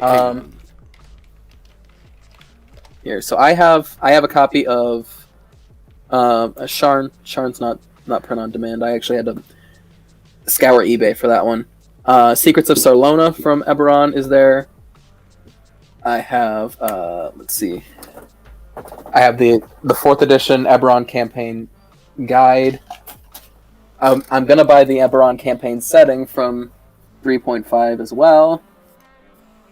Okay. Yeah, if you just like look up print on demand and like your setting of choice, you'll find some legacy content that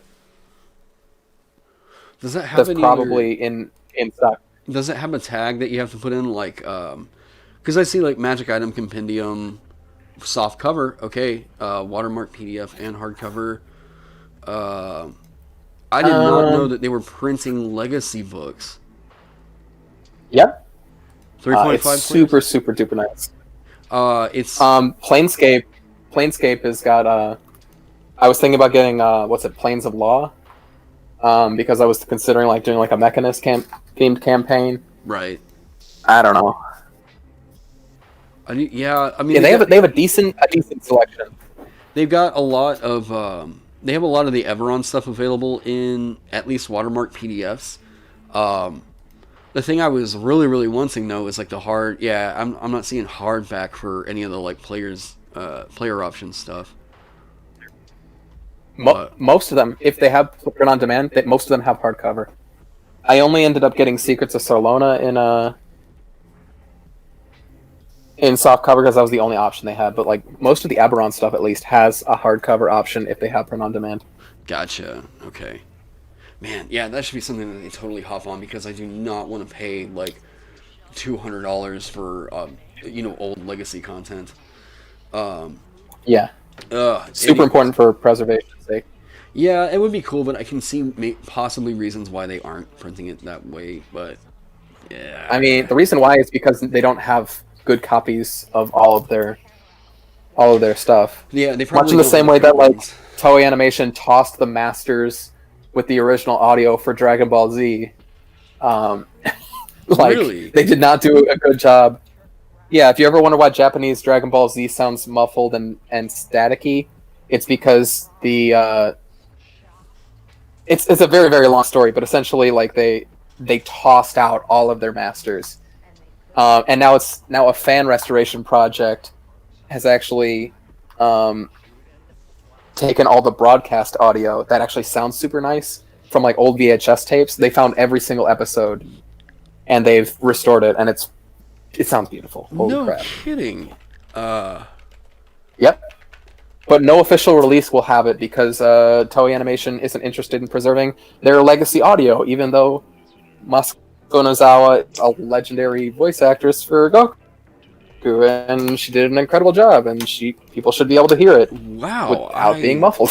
I was not aware that was It's frustrating. thing. Wow, yeah, they just don't care to improve the audio. That's bizarre. It really sucks. Huh. Man, okay. Wow, okay. But that's a whole other topic. Yeah, I'm sorry. I love those weird tangents. Anyways. So like my greater point is that Wizards of the Coast has like very poor quality scans on some of their old legacy content, so they can't make a good print version. Well, you know, so that part sucks. Because I managed a print shop back in like 2000 and what was it, like 2011, 2012. And like, I'm sure things have changed. I mean, that was around the time that, 4E was going out and everything, but like, a company as big as Wizards of the Coast just not having their original print runs for what was and still is one of the most massive TRPGs that was ever created. It would really, really shock me if like print runs weren't out there somewhere. I don't know. And hey, WotC, I don't know if you just don't want to bring back old editions for some reason or another, but like, I know that you all can make a big buck off of just compiling that and releasing like a 3.5 master like edition or something like that, like just giving people access to the old content as it was printed. Like, you could make money off of that. That would just print money. I think it's just like also like for the sake of like, I mean, D&D is a historic game and it was influential in so many ways. Yeah. Like modern video games would be nowhere without D&D.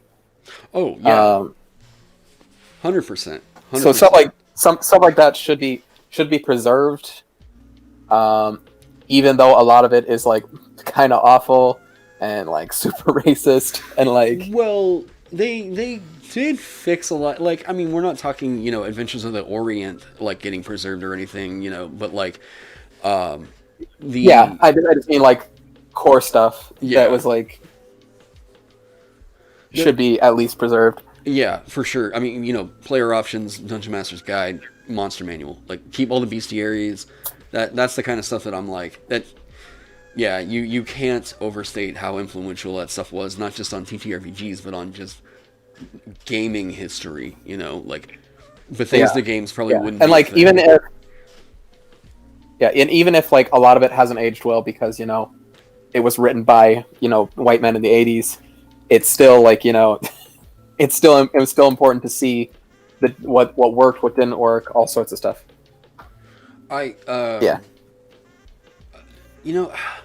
Fifth edition. We're kind of getting away from this. I do want to get back on.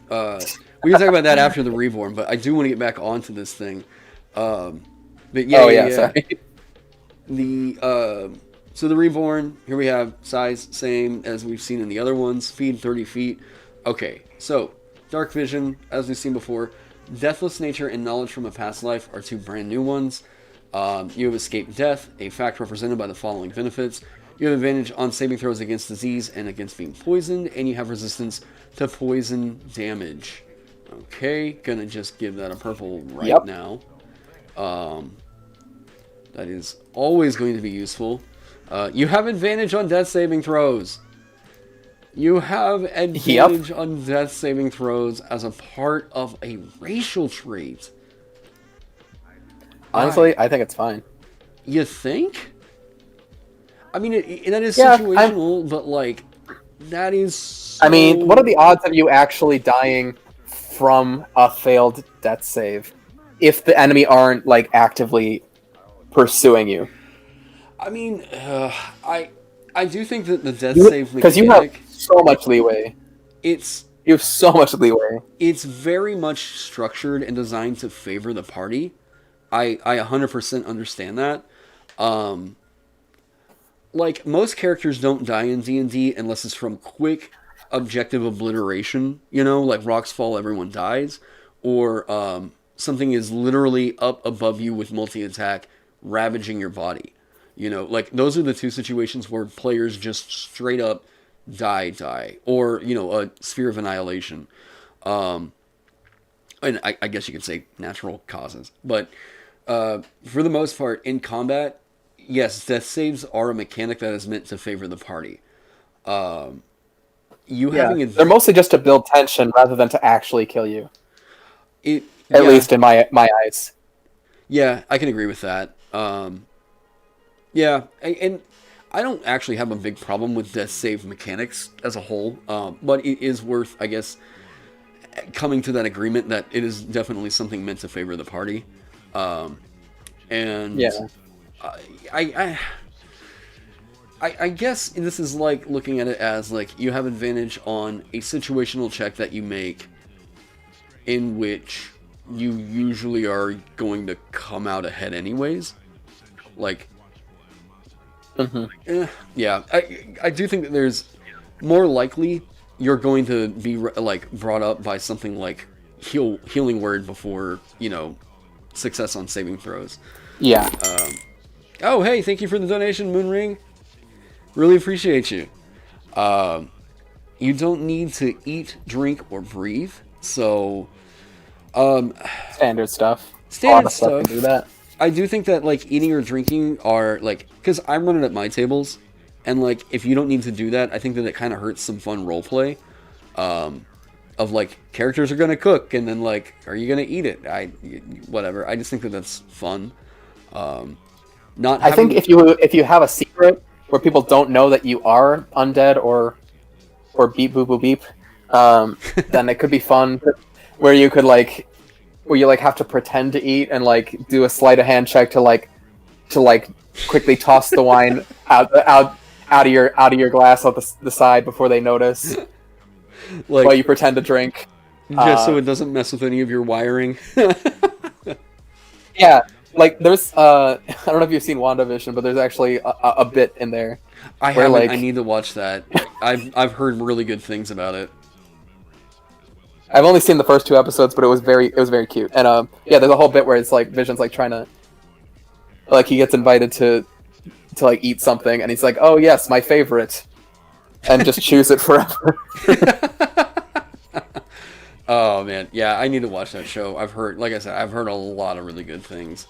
I know the Discord channel's been talking about it, but so you don't need to eat, you don't need to eat, drink, or breathe. Well, I do think like not having to eat or drink is like kind of just, you know, roleplay stuff. Not having to breathe is real nice. I've seen that come into play a lot in my campaigns that I've run. Players will find a reason to use that, and it will almost always be something that overcomes a pretty major event. Usually, like, it's not like Cloud Kill. But it doesn't like make you immune to Cloud Kill. Yeah, I mean, because Cloud Kill doesn't care whether or not you breathe it in. If you're standing in there, you're right. It's just like white. You're absorbing it through your skin or whatnot. Yeah. Fun fact: Cloud Kill is considered a war crime in Eberron. Oh my god, that's so. Okay.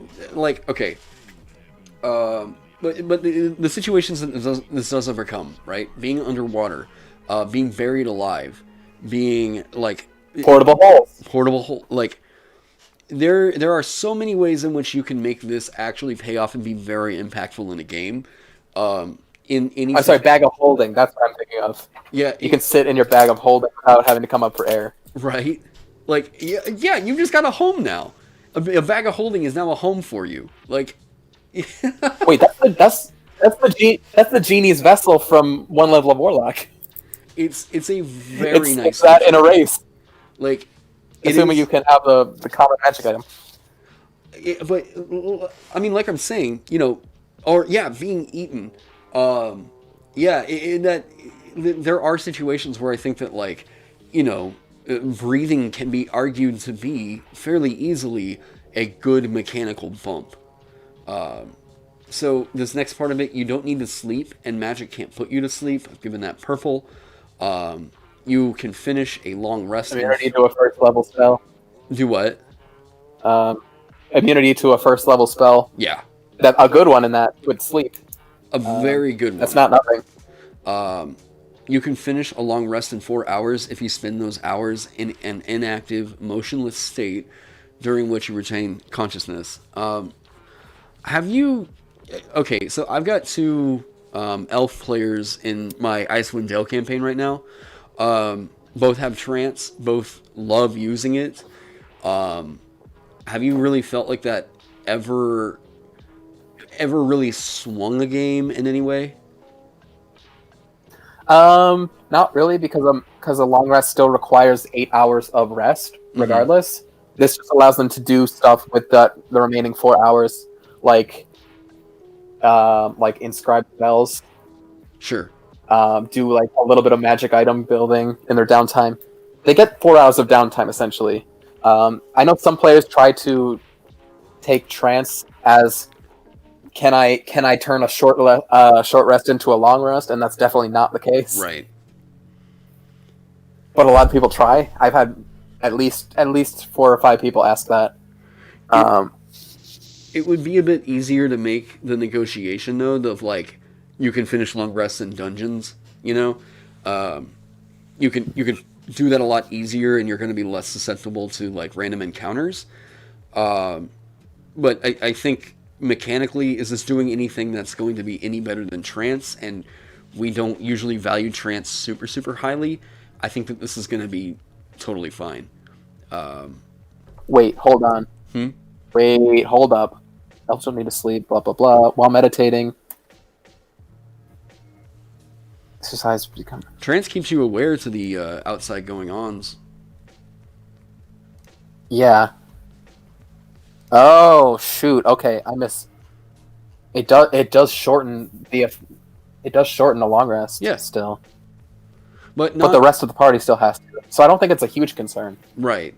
And Sentry's Rest is the same as a Warforged, which actually does have a lot of cool implications. I actually seeded an encounter in the middle of the night where the only person that was, quote unquote awake was the Warforged, who got to do a whole cool, hey everybody, wake the heck up, and he ran down the stairs into the battle while everybody else was still waking up and putting on their armor, and it was very fun.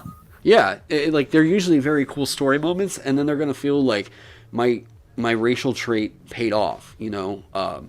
That's something that I like doing as a DM, is like making sure that the players feel like their choices that they made in character creation really mattered, and that's a very easy way to make trance and like Warforged Sentry's Rest really pay off. Is just make sure that like whenever they're doing their rests, you as a DM are also thinking random encounters might happen, and that's gonna make them feel real cool. Yeah, I always, when somebody's on watch, I generally do it.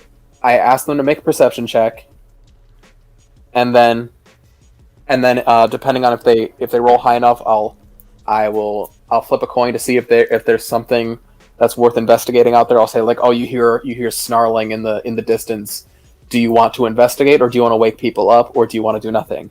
And then depending on their answer, then I'll either make a combat encounter, or I'll make it an ambush, or I'll make it not an ambush, or it was just the wind.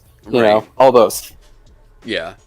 And it's very fun to watch people like, oh shoot, if I wake them up, they won't get the effects of a long rest. Yeah, they do consider. Could I handle it on my own, sort of thing?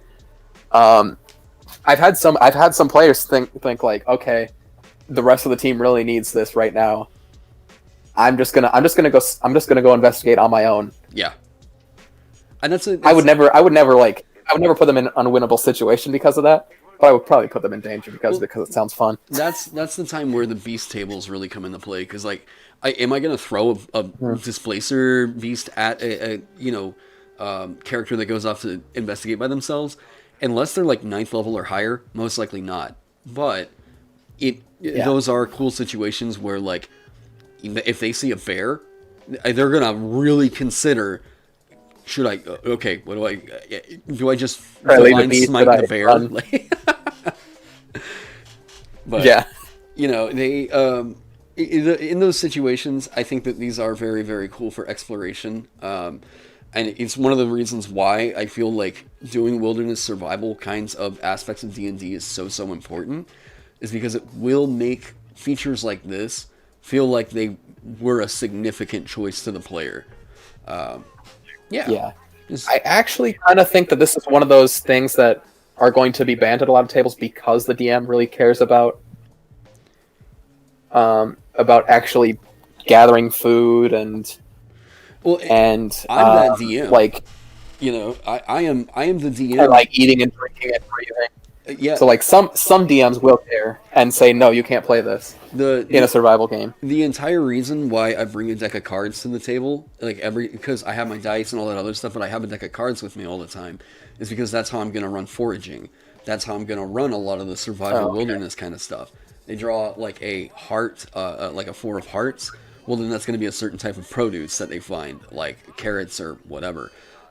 If they find a joker, that's going to be a poisonous plant. You know, like, and then that's where that is going to come into play, where they're like, I found poisonous berries, and they've got to identify them, or, you know, if you're the druid, then it's going to be a little bit, things like that. I find that a deck of cards adds a sense of, like, foraging for, like, mechanical thematics for whatever reason that dice just don't really do. I actually, I tend to use a tarot deck. My first Dungeon Masters Guild product, a tarot deck. Oh, yeah. My first Dungeon Masters Guild product actually was all about a tarot deck and like different ways of generating a character using a tarot deck. Oh, that's cool. And I just tend to use it as like inspiration. So like sometimes I'll just draw a card, and I'll come up with a scenario inspired by what it says on there. So like, if they're in the desert and it says like, and I draw the moon, I either like, they might find a weird chunk of moonstone, or maybe I'll say, oh, it's nighttime now, there's a full moon, werewolves. It's just something to get the creative juices going. It's not like, I don't always do it, but is that the I've had a lot of fun. Is that the Auger's Guide to Tarot? Yes. Okay. But there's but like I don't have any encounters based on the cards in there. I've been meaning to do an updated version that has card-based inspirations for encounters. But for now, it's mostly just generating ideas for your class and personality, a few other stuff. Okay. Yeah. Oh shoot, that reminds me. I need to update the College of Tarot Bard to be more in line with the Spirit Bard. Shoot. It's all good. God, my backlog of stuff is silly. Oh no, I'm doing a lot of kind of revision stuff right now while I'm already working on new material, and I've got so many ideas for different DM tools that I'm trying to create, and I'm just like, it's weird because like I had to tell myself, I had to very consciously make a choice where I was like, you know, as I was covering Tasha's content, I was filming for like 8 hours a day and doing editing and, you know, whatever. Because to make a video like I do, it's going to require, you know, I spend probably about at least 2 hours just doing editing and exporting of videos that I shoot, which usually takes about an hour. So every day I'm spending, you know, while I was doing Tasha's content, I'm filming 2 or 3 videos a day. And then like I started slacking on like Patreon exclusives for like subclass stuff, and then I was like, okay, I have to figure out how to manage my workflow better here. And you know, I'm starting to sit with this idea that it's a lot better for me to try and do 1 or 2 YouTube videos a week, and get those out, as opposed to like the Tasha's grind where I was like staying up for like 20 plus hours, you know, like just doing nothing but filming and editing. Because I got super burned out on talking about that book, man. I'll tell you what, like, I like a lot of the optional class features, but like the subclasses that are in there, I'm like, whoo, these are a little good. But yeah, I think it's very important whenever you're getting into content creation to understand workflow and not give too much of your time to content that you have no guarantee is going to pay out. That was a real hard lesson I feel like I've had to learn, especially since before I got monetized here on YouTube. Yeah, just little, I don't know, personal thoughts I've been going through, but knowledge of a past life. Let's do this, and then we'll wrap it with like a 15-minute just kind of talk thing. Knowledge from a past life. You temporarily remember sporadic glimpses of the past, perhaps faded memories from ages ago or a previous life. When you make an ability check that uses a skill, you can roll a d6 and add it to the number rolled to the check.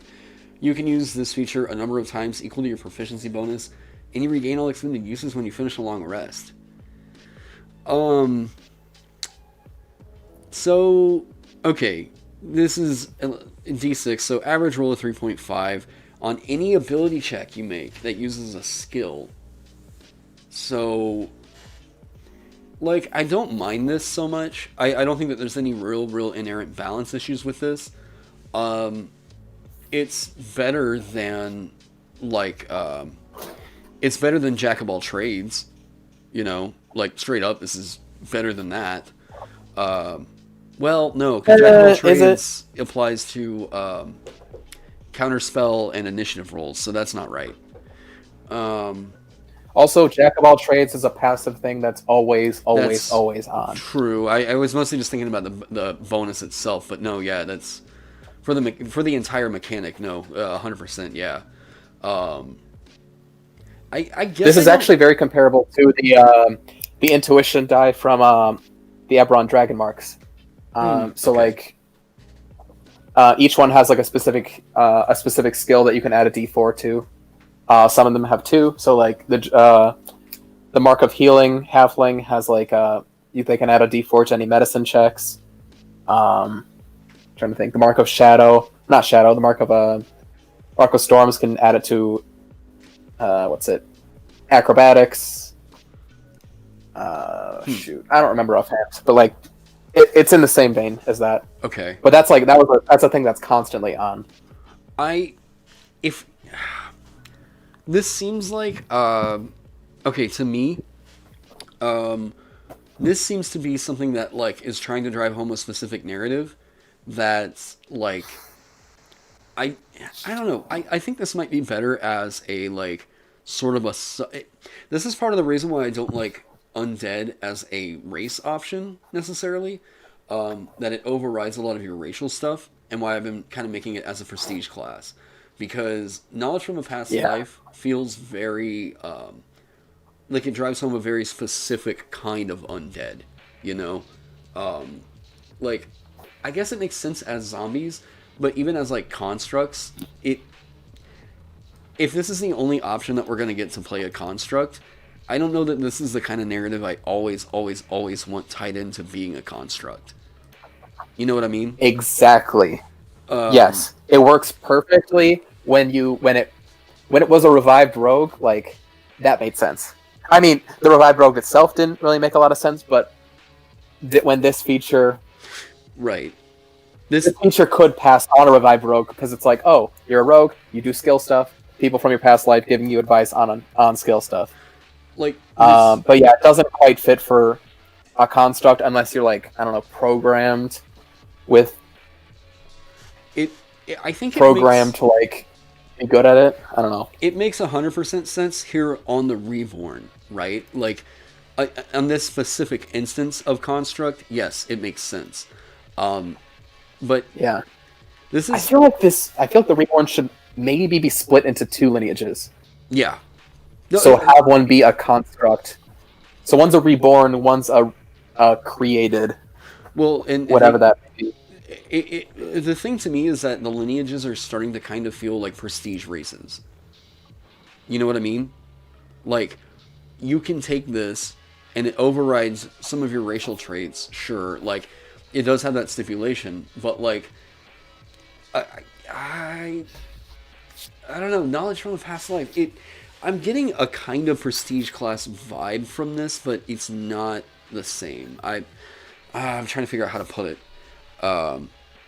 I feel like if this were a construct, then this could be reflavored as like going into like an overdrive sort of thing, overclock your whatever majigs, like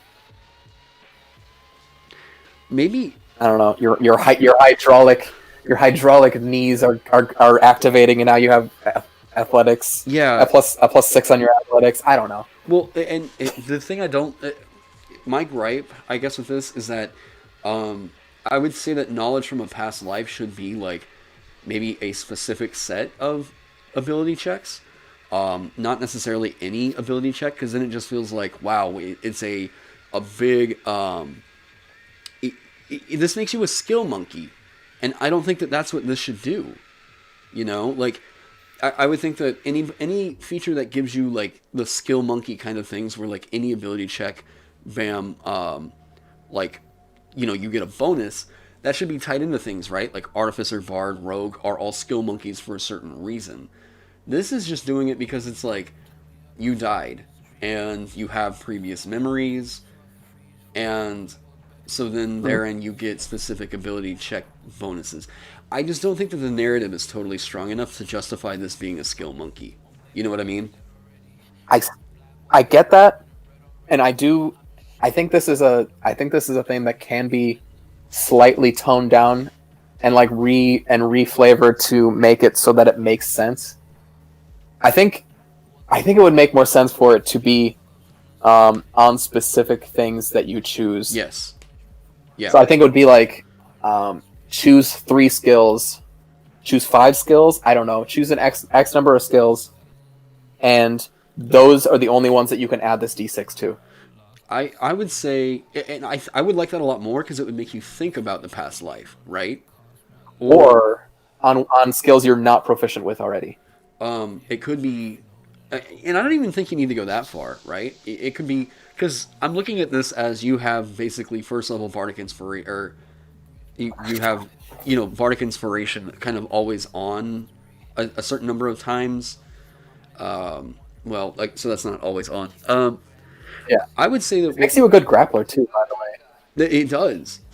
It makes you a really good grappler. If it were just certain ability checks, maybe tools checks as well, so it makes you think more about like what this previous life could have been good at doing. Were they a craftsman? Were they, you know, whatever? Stonemason, yeah. Possible. Like, oh man, I just don't know that I'm a big fan of this feature. It is pushing you towards a playstyle it's pushing you towards a roleplay dynamic that I don't think that this was meant to evoke. You know? Yeah. It is making you a skill monkey, and I don't think that just being a reborn should make you a skill monkey. Yeah, that's kind of my gripe. I think at the very least it should probably be a D4. Interestingly, this is like comparable to the Pact Boon, the Pact of the Talisman. Right, right. Which is also a D4 limited to proficiency bonus a number of times until your next long rest, I believe. Yeah. Oh. But like everybody agrees that that Pact Boon is also really, really bad without invocations. Yeah, and it mostly exists for the invocations. I don't know. Yeah, well, if you multi-class over into Warlock and you pick that and you don't take anything to benefit that talisman, the talisman is just pretty blah. It is the most like high shenanigan potential Warlock Pact Boon, but it is just basically like nothing but flavor. Hey, what's going on? Oh, did you get Swedish fish? Oh, I did. Thank Swedish you. fish without pretzels. Who are you talking to? It's Ukulele. He's another designer. Oh, nice. Hello. How you doing? Hello. Thank you. You're welcome. It's my thought. She just brought me pretzels and Swedish fish. So, yay! That's nice. I got energy. So, okay. So you were saying D4. Sorry, I heard about half of your last sentence. Oh, so I was thinking. I think just the D4 is enough to like tone it down mechanically, and then I think, I think this is just mostly a flavor issue for me for the construct. Mm-hmm. where it doesn't really make sense for them to have a past life in the first place. Unless you are, Frankenstein's monster, blah blah blah. Well, this is the same kind of issue I had with either like well, I say issue, that makes it sound really harsh. It's not really an issue, it was just kind of a critique I had for Mage Hand Press's Alchemist, where all of their early level stuff was all based around bombs. And I was like, can I really build an apothecary kind of an alchemist if like it's all these things are tied into being bombs? Might they make more sense as like concoctions? And even Mike, whenever I was talking to him about that, he was like, this does push you towards a very certain type of alchemist. And that was one thing that I don't know that they changed that or not, but it was one thing that we bringing it up in the video, we're both kind of like, yeah, that's a kind of narrative thing that we have to make a reconciliation or a whatever the word is I'm thinking of, but you just kind of have to make that reconciliation, is what I'll say, in order to put it in a combat simulator, to make that thing work in a game that has combat as a thing. So yeah, but okay, knowledge from a past life. Ooh, even if this could apply to like attack rolls with a specific kind of a weapon, like that might be kind of interesting. You tone it down to the D4. Ooh, I don't know if it should be allowed to just let you punch better. Or like if it were like certain kinds of situational proficiencies. Or that could be better for the narrative. But oh god, I just don't like this mechanic. I don't think that it's a bad mechanic. I don't think that it's overpowered or anything like that. I just don't like what this does for narrative. I think it's an odd... It makes sense for this, specifically the Reborn. But if you're playing the Are Reborn... lineages allowed to have extra skills? Or is that taboo? Like, or is that what they're not wanting to do with this? I can't think of any reason why it wouldn't be able to. I mean, I get that they want to decouple ancestry from culture, and there's no real reason for why you shouldn't be able to get Arcana proficiency from like any race option. But I'm just like wondering if they would allow extra skills to be a thing. That's a okay. I don't. Huh. You know what? Because like really good observation. As a robot zombie. As a robot zombie, would this new rule set paradigm accommodate? Actually, just take one extra skill. No, well, okay, no, because you can get skills through lineage. Well, that's interesting. You can get skills through lineage because you can pick up a feat with a custom lineage. True. Okay. So yeah, that I don't think that that's necessarily a taboo thing that they are trying to avoid. Yeah. I just don't think that it's quite. I don't think that lineage is solving the issue of the sort of ethical things that come up whenever you tie in what should be cultural or ancestral things, like kind of smashed together. Yes. It's all right. So that's kind of my, I guess, our general thoughts. I think knowledge from a past life. I will say that I think that this is good because it's just like bonuses that you're getting on like ability checks 2 to 6 times a day. Like, of course that's good. But I don't like what that does for narrative from a subjective standpoint. But yeah, it makes sense. And I think that's just one of the things we're just gonna disagree on. Yeah, for the most part. But it makes sense on this Reborn specifically. But yeah, so I'm just thinking they should probably split the construct into its own separate thing, or just make a construct lineage. Like not make it specific. I think we might be a little. It's gonna have a lot of similar-ish features. And that's okay. So if they have a sub-lineage option, maybe just do that. If you chose construct, you get I don't know, plus 1 HP per level, something like that, and then the undead one can have the memories from a past life thing. Right. Yeah. Don't quote me on the actual mechanics of that. That's one's more powerful than the other. But you know what I mean. Yeah. No, 100%. CBAV asked, okay, I'm back. How are we feeling about these races from best to needs work? Okay, so Ooh. so what I will say is, let's rate these in two different ways. Let's say, what do we think is we'll go from a purely strength point, right? Like, we'll say the races that we think are the strongest, and then we should go through and say which ones that we think are the are subjective personal favorites from a narrative standpoint, right? Like, which ones do we think? Ooh, okay. Which ones do we think hit the mark in Yeah, terms of like mechanical design, and then which ones do we think hit the mark in terms of like just all out amazing narrative, right? So Okay, yeah, thematic and narrative. Yeah. That makes sense to split them up. Let me see. All right, you can go first. Okay. The dogs are going nuts. Okay, so the ones that I think do it for me, the third one that I think needs to be sent back to the drawing board. Why is that tabbing? The one that I think needs to be sent back to the drawing board is the Dampier. It's Yep. too bloated. I think that race would actually be better off if you clipped out a lot of that bite. Why is that? I don't know why it's doing that. Okay. Yeah, Adobe I Acrobat. agree there.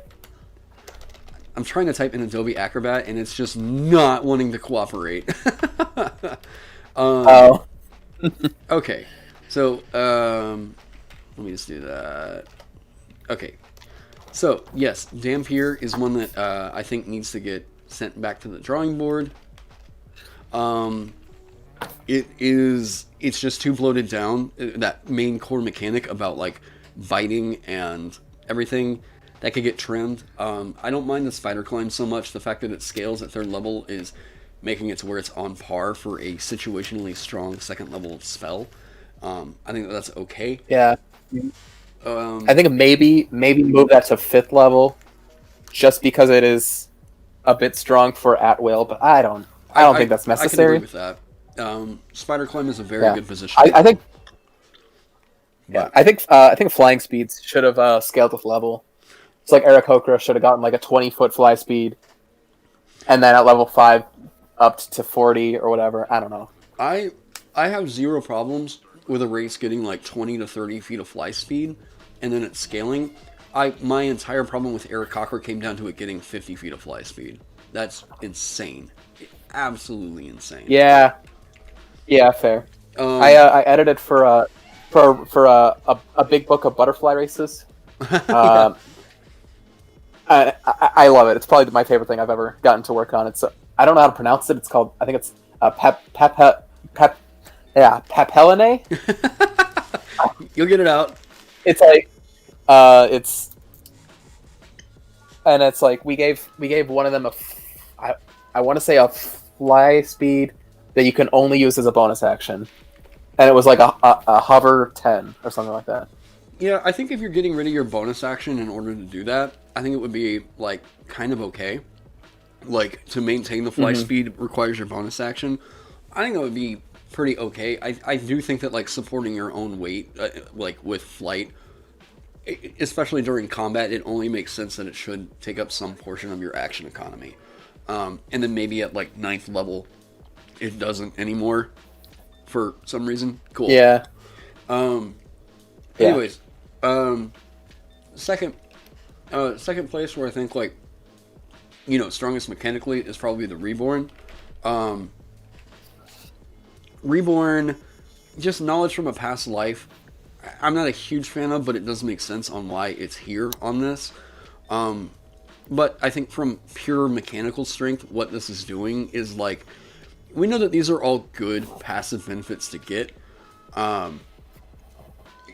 Yeah, I just don't see anything that's super exciting on the Reborn, quite like what I see on the Hex Blood. the Hex Blood has a mechanic in Hex Magic and Magic Token that are both immediately inspiring me to make characters. These are making me want to research certain builds to see how this would interact. And like, you know, if I look at that compared to Reborn, Reborn is just like, cool, I get some really strong mechanical passive benefits. Hex Blood is like, ooh, how can I combo this in certain ways? That's more exciting to me than just like, cool, I don't have to breathe. You know? So my favorite, I could probably honestly say that my subjective thing is going to be about the same way. Well, no, I would say that subjectively I'm probably more excited for the Dampier than the Reborn. The Reborn just isn't really telling me a type of character that I'm even remotely excited to play. What do I want to call this? Artistic or narrative? Sure. Why is that? I think for mechanics, my mechanics order is identical to yours. I think the Dampier needs the bite to be toned down. Get rid of the plus con.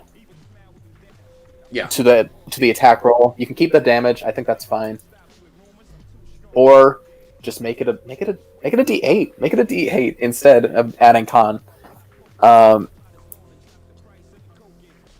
Yeah, and then keep the plus the ability score option. So you can eat your rat and then super strength time. Sounds fun. You think that needs it's limited by it's limited by proficiency bonus. I think it's fine. Yeah. And it's got the opportunity cost of you are getting rid of potential healing for this. So I think it's fine. Okay. But yeah, Dampier's third place, followed by the Reborn, which is narratively super interesting. I think the narrative is amazing on that thing, and mechanically, it's fine. It's fine, I guess. It just seems it's mostly just Warforged Light. Yeah, it's mostly just Warforged Light without the +1 AC. I mean, poison resistance is good, but it's also not very compelling. Right. But overall, the narrative for that thing is super duper strong. So I like it, but I'm also not crazy for it. I'm more excited for this table. The Hex Blood is amazing. I love it. On the Reborn, to kind of like emphasize your point, I was saying like I'm more excited for the Origins table of the Reborn than I am for any of the features that come in it. Like, yes, the Origins table is so good. I love the Origins table absolutely 100%. None of the features are really making me excited to play this character. Whereas you look at the Hex Blood. I never really care for Origins tables, and I'm excited to look at it. Yeah. It's cool. The Hex Blood is managing to make me excited to play this character and inspiring characters just off of Hex Magic and Magic Token. Those are two very cool features. Yeah. And you know, I like the fact that for me, Hex Blood is the far and away the winner. This both narratively and mechanically. This almost feels like a you know, in my homebrew game, my homebrew world of Loenza, crones are actually like half hags. So this would be a perfect analog for that. Because I've let players kind of play. Yeah, they're not like the typical sort of crone that you get out of like, you know, a lot of folklore. Crones in that world are straight up just like basically half hags, that like half human, half hag, and like there's, you know, some the Fae in my world are really the Fae over there are kind of bizarre, but it's interesting. Yeah, I think this would be a much easier way to allow players to play that than the one that I wrote. Which, hey, I'll say, I'm the kind of designer that if somebody comes along and does something better than whatever I wrote, I have no problem completely throwing mine in the trash and taking theirs. And this is the kind of thing that I look at. Funny story about that. Do what? I actually had an idea for a. So there's a 3.5 class called the Spell Sovereign, and it's about it's basically a wizard that controls living spells, and so I'm like, oh, I should try converting that, and I had like a brilliant idea to like tie it to Find Familiar to make that the living spell pet, and I'm like, while I'm designing it, I'm like, I am a genius. This is gonna be awesome. Right. Out of curiosity, I wonder what Archetypes of Eberron did with this. and they had like the exact same idea Oh. out of like sheer coincidence. And I'm like, you know what? Screw it. I'm just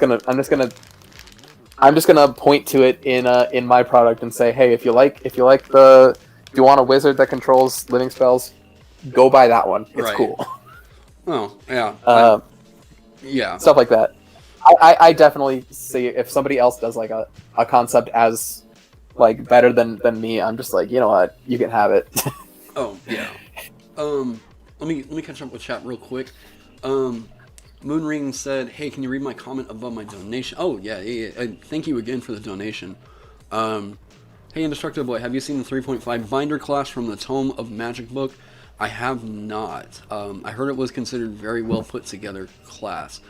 Is that 3.5 edition or 3.5 version? Tome of Magic? 3.5 edition. Okay. Tome of Magic was, I believe that was a compilation of like all the spells that had come out at that time. Is the what's the binder? I'm trying to think of it. Like, is it just? I believe the binder is the one that like does like planar binding, if I recall correctly. Huh. I think they're. I don't recall like specifically, but I'm 99% sure that that's like the Pokemon trainer class. Oh, okay. Like, that makes sense. Where it's like you bind these elemental creatures to your will, and then you use them. Huh. They're a summoner, I'm pretty sure. Oh, I mean, I could be completely wrong. I could be completely wrong. I have no idea. Well, but I like that idea more than just calling it a summoner, calling it a binder, because that sounds more like what you actually do by summoning creatures, right? You're like, you bind them temporarily to this plane, and you know that like while they're there, like you control them somewhat. Yeah, I like that. Yeah, there's actually Eberron's vehicles are powered by planar binding of Right. elementals. Yeah, the bound elementals and everything. I love that. Was, oh my god! As soon as I really got into that and saw their like elemental like trains and everything, I was like, you know what? First thing I wanted to. That's why I love that campaign setting. Is like, you know, not just because it feels it's steampunk without steampunk. It's like Arcana punk. But hearing about elements of the setting, I'm immediately like, I want to write adventures for this world. That's, you know, God, you can hear a million in there. That's how you know your setting is super solid. Like, you know, I've had people super duper solid. like, the hype around Eberron is because that world is so well done. So well done. I will easily. Yeah, put I just like. Hmm? I picked up Eberron Rising on a whim. There was I think it was last year where it was like they were doing Amazon was doing a three books. If you buy 3 books, you get 1 free. Yeah. And I bought Mordenkainen's and Tales of the Yawning Portal. One for me, one for my friend for Christmas. And I chose Eberron on a whim. I didn't particularly care about it, and I got sucked into it. It is so good. I barely touched Mordenkainen's. It's because it's an interesting world that like, oh, how do I put it? Like, sure, there are Forgotten Realms books and everything, but like, there's something about Eberron that evokes a like, I want to write about this world. I want to, like, and that's a huge. You're making me want to restart my YouTube channel and do Eberron lore from here on. It wasn't a far depart. It's not even a far departure from what I was doing before with like Fire Emblem and Norse mythology. It's I think I'll do that, to be honest. You know, man, there's definitely a calling for it. You heard it here first. So the thing I've kind of discovered from, you know, being a D&D YouTuber, is like, you know, I've tried to branch out. Like, I know you guys have seen like me do music content, some books and stuff on here. Like, you know, the TTRPG thing is a very small subset of what we get here in YouTube. You know, like, gaming is a very big demographic, but like TTRPG gaming is about maybe 5 to 2% of what you're going to pull in from like a Minecraft channel. So like, you know, I've even talked with AJ about this. Like, even the biggest D&D channels, like, of course, Critical Role is the biggest D&D channel, but they're not really just D&D. You're getting personalities like Matt Mercer, and you know, if anything, they're a personality channel that happens to have the most popular D&D show ever.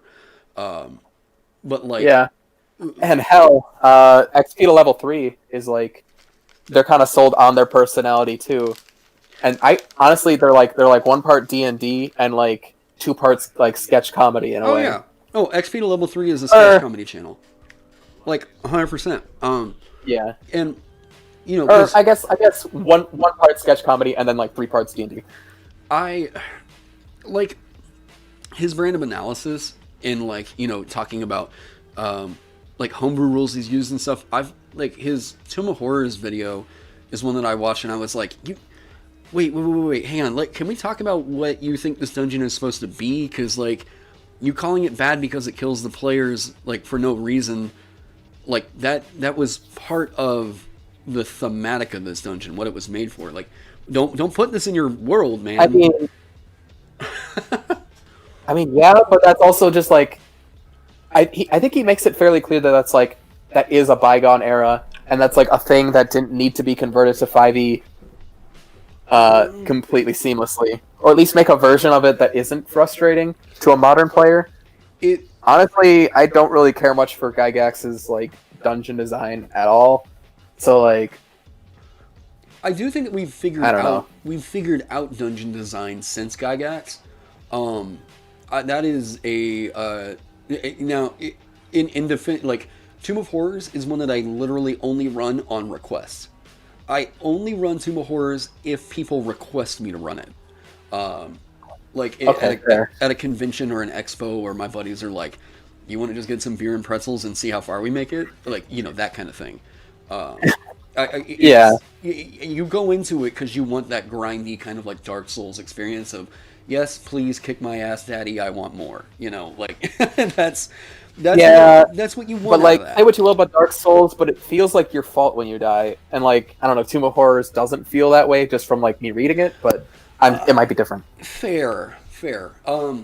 Yeah, I mean, have you run it? I want it to be my fault when I die, if that makes any sense. Sure. I can see a case for it, but like, have you run that? Have you run Tomb of Horrors? I have not. So you're the expert on this. Okay. On this dungeon, I've only read it. Ethan, this is and then. Oh, sorry. Sorry, there was a thing in chat. This is Ukulele Bard. He's another designer over on the Dungeon Masters Guild, and we worked together on Tasha's Crucible of everything else. We were just going through the UA together. Yeah, so the thing with Tomb of Horrors and running it, right? You are... I think Tomb of Horrors is the kind of thing that you have to tell people before they sit down to play it, like, look, I am just going to be the referee here. There's going to be some stuff in here that feels unfair. And you have to be poking around and not poking around at the same time. So, like, it's going to be frustrating, but it's a very old school kind of mentality to dungeon design. So, if that's not really what you're down for, maybe we go and, you know, play Sunless Citadel instead for a little while. But yeah, I do love the idea of like Tomb of Horrors as a study in how you can make a grindhouse dungeon. But I do think that we've learned since then it's not always super fun to just kill the players because they walked into a room and a steamroller hit them. You know, like that's a bit insane. I agree with that. Is that a goddamn JoJo reference? Wait, what? I didn't even know. I haven't made it that far into JoJo's. Yes. It is. Oh, and it's okay. It's very out of nowhere, but yes, well, that does happen. I don't mean to like spoil anything for Tomb of Horrors, but I know that like you know, XP to level 3 already talked about this. So, but yeah, there is a room where like you can just set off a what is basically a rocks fall and everyone dies thing, and it's about like 70% into the dungeon. So it feels like you've already made it super far into here, and then suddenly it's just the end, and that's it. Roll up a new character. But I do think the brilliance in Tomb of Horrors comes down to how Gygax wrote whenever you finally encounter Acerak. The subversion that happens with that is brilliant and just like what you would want to run as a like evil megalomaniac, but it is pretty meta. The way in which you're supposed to pull off this twist is very like it kind of pulls you out of the immersion of the game. I'm not gonna lie, because you're basically just told I don't know, hey players, if you're gonna play Tomb of Horrors, maybe mute this for the next like 10 seconds. I don't know. Okay, so in Tomb of Horrors, what you're told to do as a DM is they come upon the body of Asarak or his soul or something, and the soul is like laughing at them, and you're basically encouraged at that point to close the book and stand up and walk away from the table. And unless your players keep digging around and like they're looking through the room and they're asking questions, they're like, wait, no, what are you doing? And then you're like, you guys beat it. And then they're like, wait, that's it? And like, unless they push you to sit back down and like keep playing, then like they didn't beat the dungeon.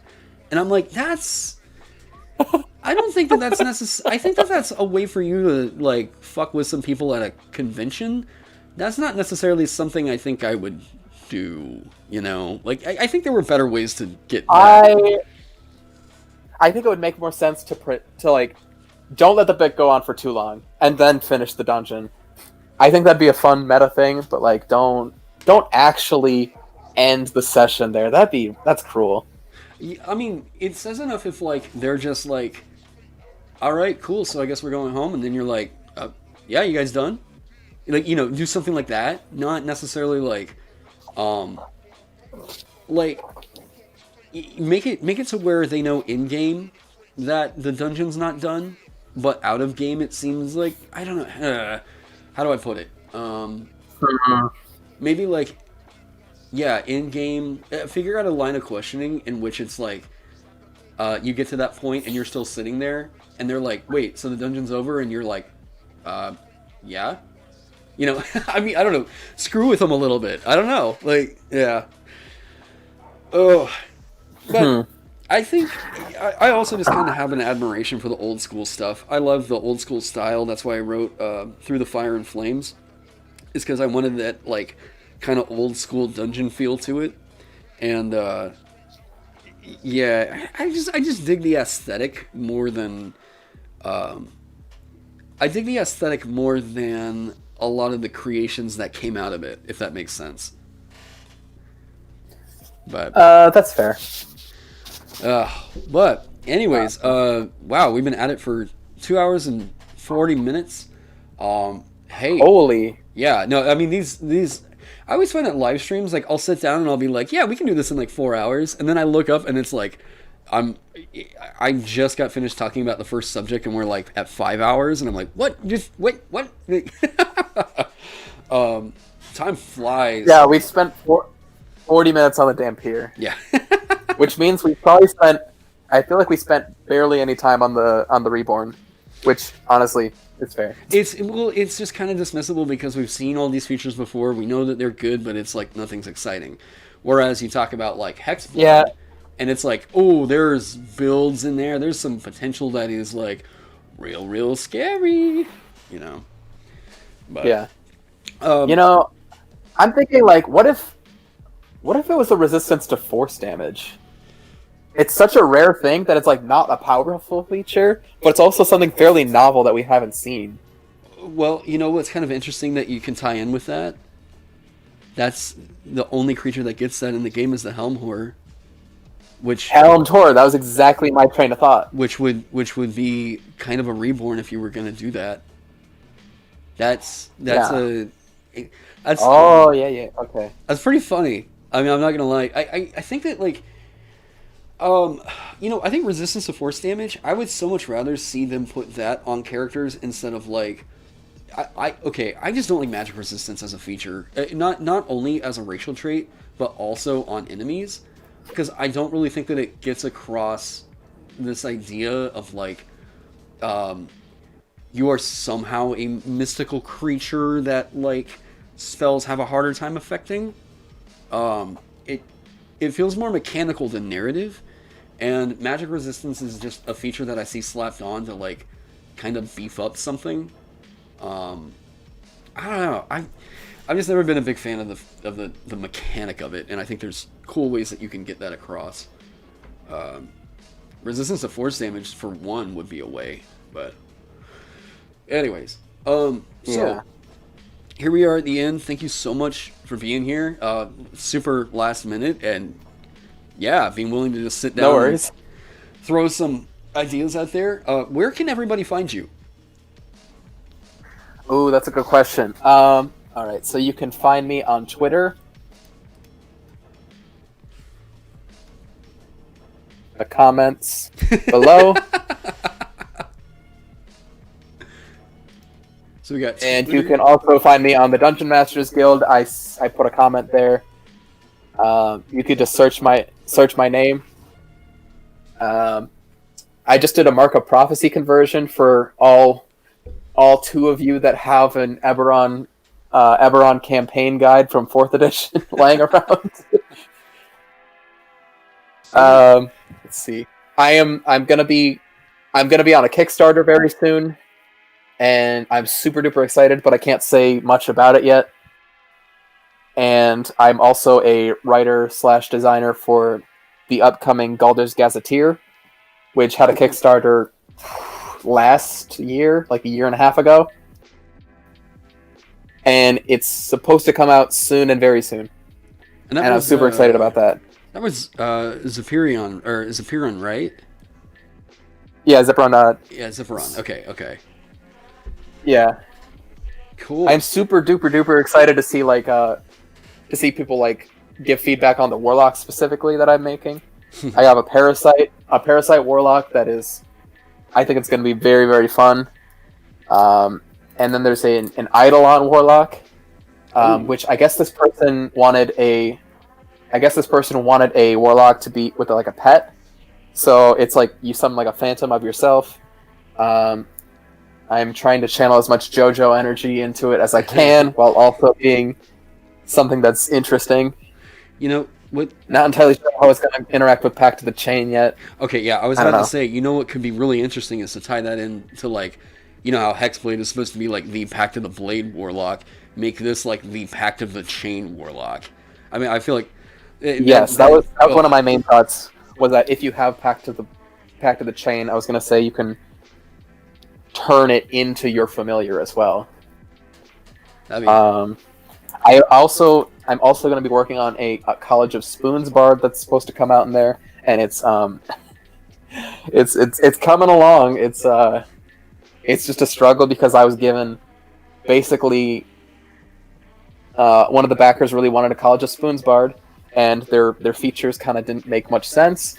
It was mostly about like cleric stuff, and I really hope they enjoy what I've come up with. But I'm also terrified of disappointing people, so hopefully it works out. Yeah, that's always the thing about like, you know, writing or doing commission work is you're like, there's always that anxiety of like, oh crap, I really hope they like it. But like usually because I do commission composition all the time, and this is I'm currently working on another one for AJ, but like I kind of like working to a deadline, or like working to that capacity. Not only do I feel like I hold myself to a higher expectation, but I also feel like more creative with the limitations in a way. Yeah, absolutely. Whereas like, you know, if I do something that's just myself, that I have like a project that I'm like, cool, I just want to write this and see what happens, then I don't feel like there's really a whole lot of tension other than like my own personal feeling of failure. Which, yeah, I don't know. I mean, I do and I don't like writing to a deadline, but yeah. Anyways, so again, thank you so much for being here. Thank everyone out there for joining me. Hope that everybody is staying healthy, staying indoors. Wear your damn masks, people, please. Thank you guys. Have a good night.